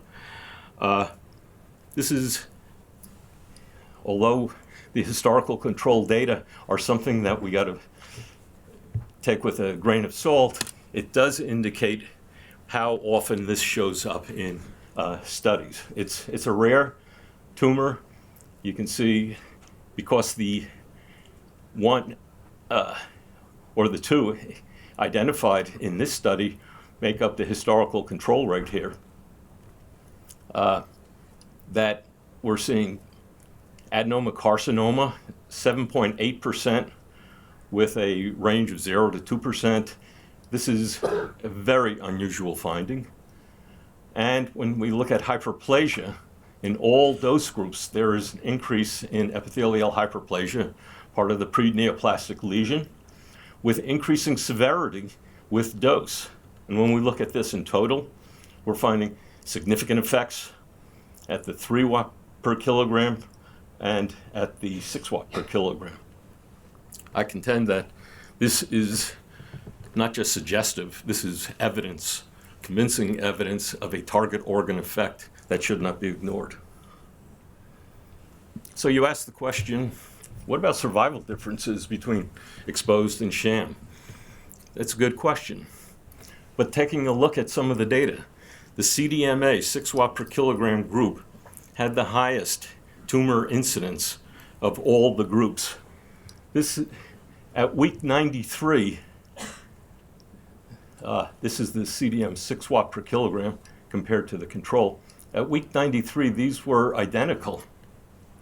Prior to that, the CDMA 6 watt per kilogram had a lower survival. It was not statistically significant over the course of the 2-year study. So another aspect, looking at, again, some of the individual animal pathology data, there were no glial cell hyperplasias or schwannomas in the control or sham group. A glial cell hyperplasia was detected in an exposed rat as early as week 58 of the study. And a heart schwannoma was detected as early as week 70 in exposed rats. Therefore, I contend that survival was sufficient to detect either the tumors or precancerous lesions in the brain and heart of the sham group. Now, there's some explanation that there was reduction in chronic progressive nephropathy. And when you look at the CPN severity score of 3.7, it's extremely high. In the 1990s, when NTP was conducting studies, severity scores for chronic progressive nephropathy was a cause of death that led the NTP to switch their diets from NIH 07 to NTP 2000 to reduce the protein. This kind of score is something which is much higher than was observed during the 1990s and is a score that you find for a renal toxicant. And that's what is reported in the controls. Why it's so high, I don't have an explanation, and maybe it will be provided. Dr. Melnick, you need to wrap up here. We're way behind schedule. Okay, I just got a couple more slides. I just wanted to hit one issue related to the mouse, because that's listed also as equivocal. There's lung alveolar bronchial tumors. The incidence show a significant trend, and they're outside the range, which is much larger number of animals for the B6C3F1. Also, the malignant fibrohistiocytoma has a value of 5.6%. Very rare. One of those came from this particular study. So of previous 500 animals, only one animal showed this particular lesion. I think this is showing some compelling evidence of an effect. In the epidemiology, which is important, the IARC, I was a member of the IARC panel, and I think a couple of others here were on that panel, classified RF radiation as possibly carcinogenic to humans. This was based largely on the Interphone study as well as the Hardell studies. The working group concluded that these elevations could not be dismissed by bias alone, as that a causal interpretation was possible. Interphone study published in 2011 said the highest level odds ratios could be due to chance, but also could be a causal effect. More recently, there was an analysis of the interphone component in Canada where they did not see a significant effect. After that there was a significant effect, it wasn't ruled, recall bias was not a factor in the elevated odds ratio for glioma.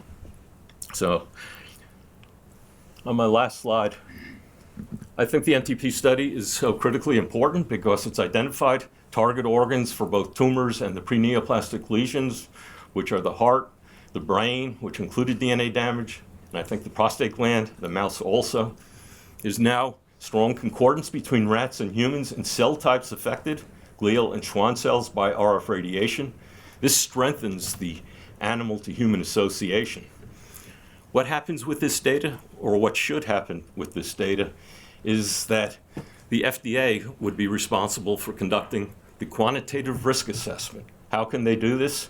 It's looking at the response rate, which is, I would say, tumors and pre-neoplastic lesions, as a function of tissue dosimetry, which is the absorb power times hours per day for the duration of exposure in animals, percentage of lifetime, and extrapolate this to the RF dosimetry in exposed humans. From that, they should be able to quantify the risk for a certain amount of exposure in humans and then determine whether that risk is significant. Where EPA, for example, is 1 in a million, is where they judge their risk. Because even a small increase in cancer risk could have a serious health impact due to the widespread use of cell phones, being 300 million in the US and 5 billion worldwide. Thank you. Thank you. Any questions to Dr. Melnick from the committee? Yes, Dr. Felter. Susan Felter. So a quick, over here, quick clarifying question. The tables that you showed combining the hyperplasia with tumors for the brain and the prostate, and it looked like they were just added. Did you go back and look at the individual animal data to see if they were in separate animals so that that total incidence was actually reflective of the incidence of animals? Because you could have hyperplasia and a tumor in the same animal. Yes, I did. And in fact, I didn't read one of my footnotes. Let's take a look at footnote D. So with D, one animal was diagnosed with both adenoma and hyperplasia S. I did check all of those others. Thank you. Yes, Dr. Adler. Rick Adler. Thanks very much, Dr. Melnick. How quickly can we get copies of your slides? Is one question I have. And second is, when you say some evidence, are you using the same criteria that the NTP uses when you express it that way? I'm using NTP criteria for some. If I was using my own, I'd say compelling. Any other questions? Can the chair answer my first question? Oh, I'm sorry. Yes, Can we get we'll get those slides? done during lunch. Thanks. Dr. Lin? Yeah, thank you very much. It was interesting that at the beginning you said basically you had designed this particular study before you retired. So if I may, I'd like to ask a couple of questions that's related to that. First of all, we had some discussions on the appropriateness of controls, sham control versus historical control.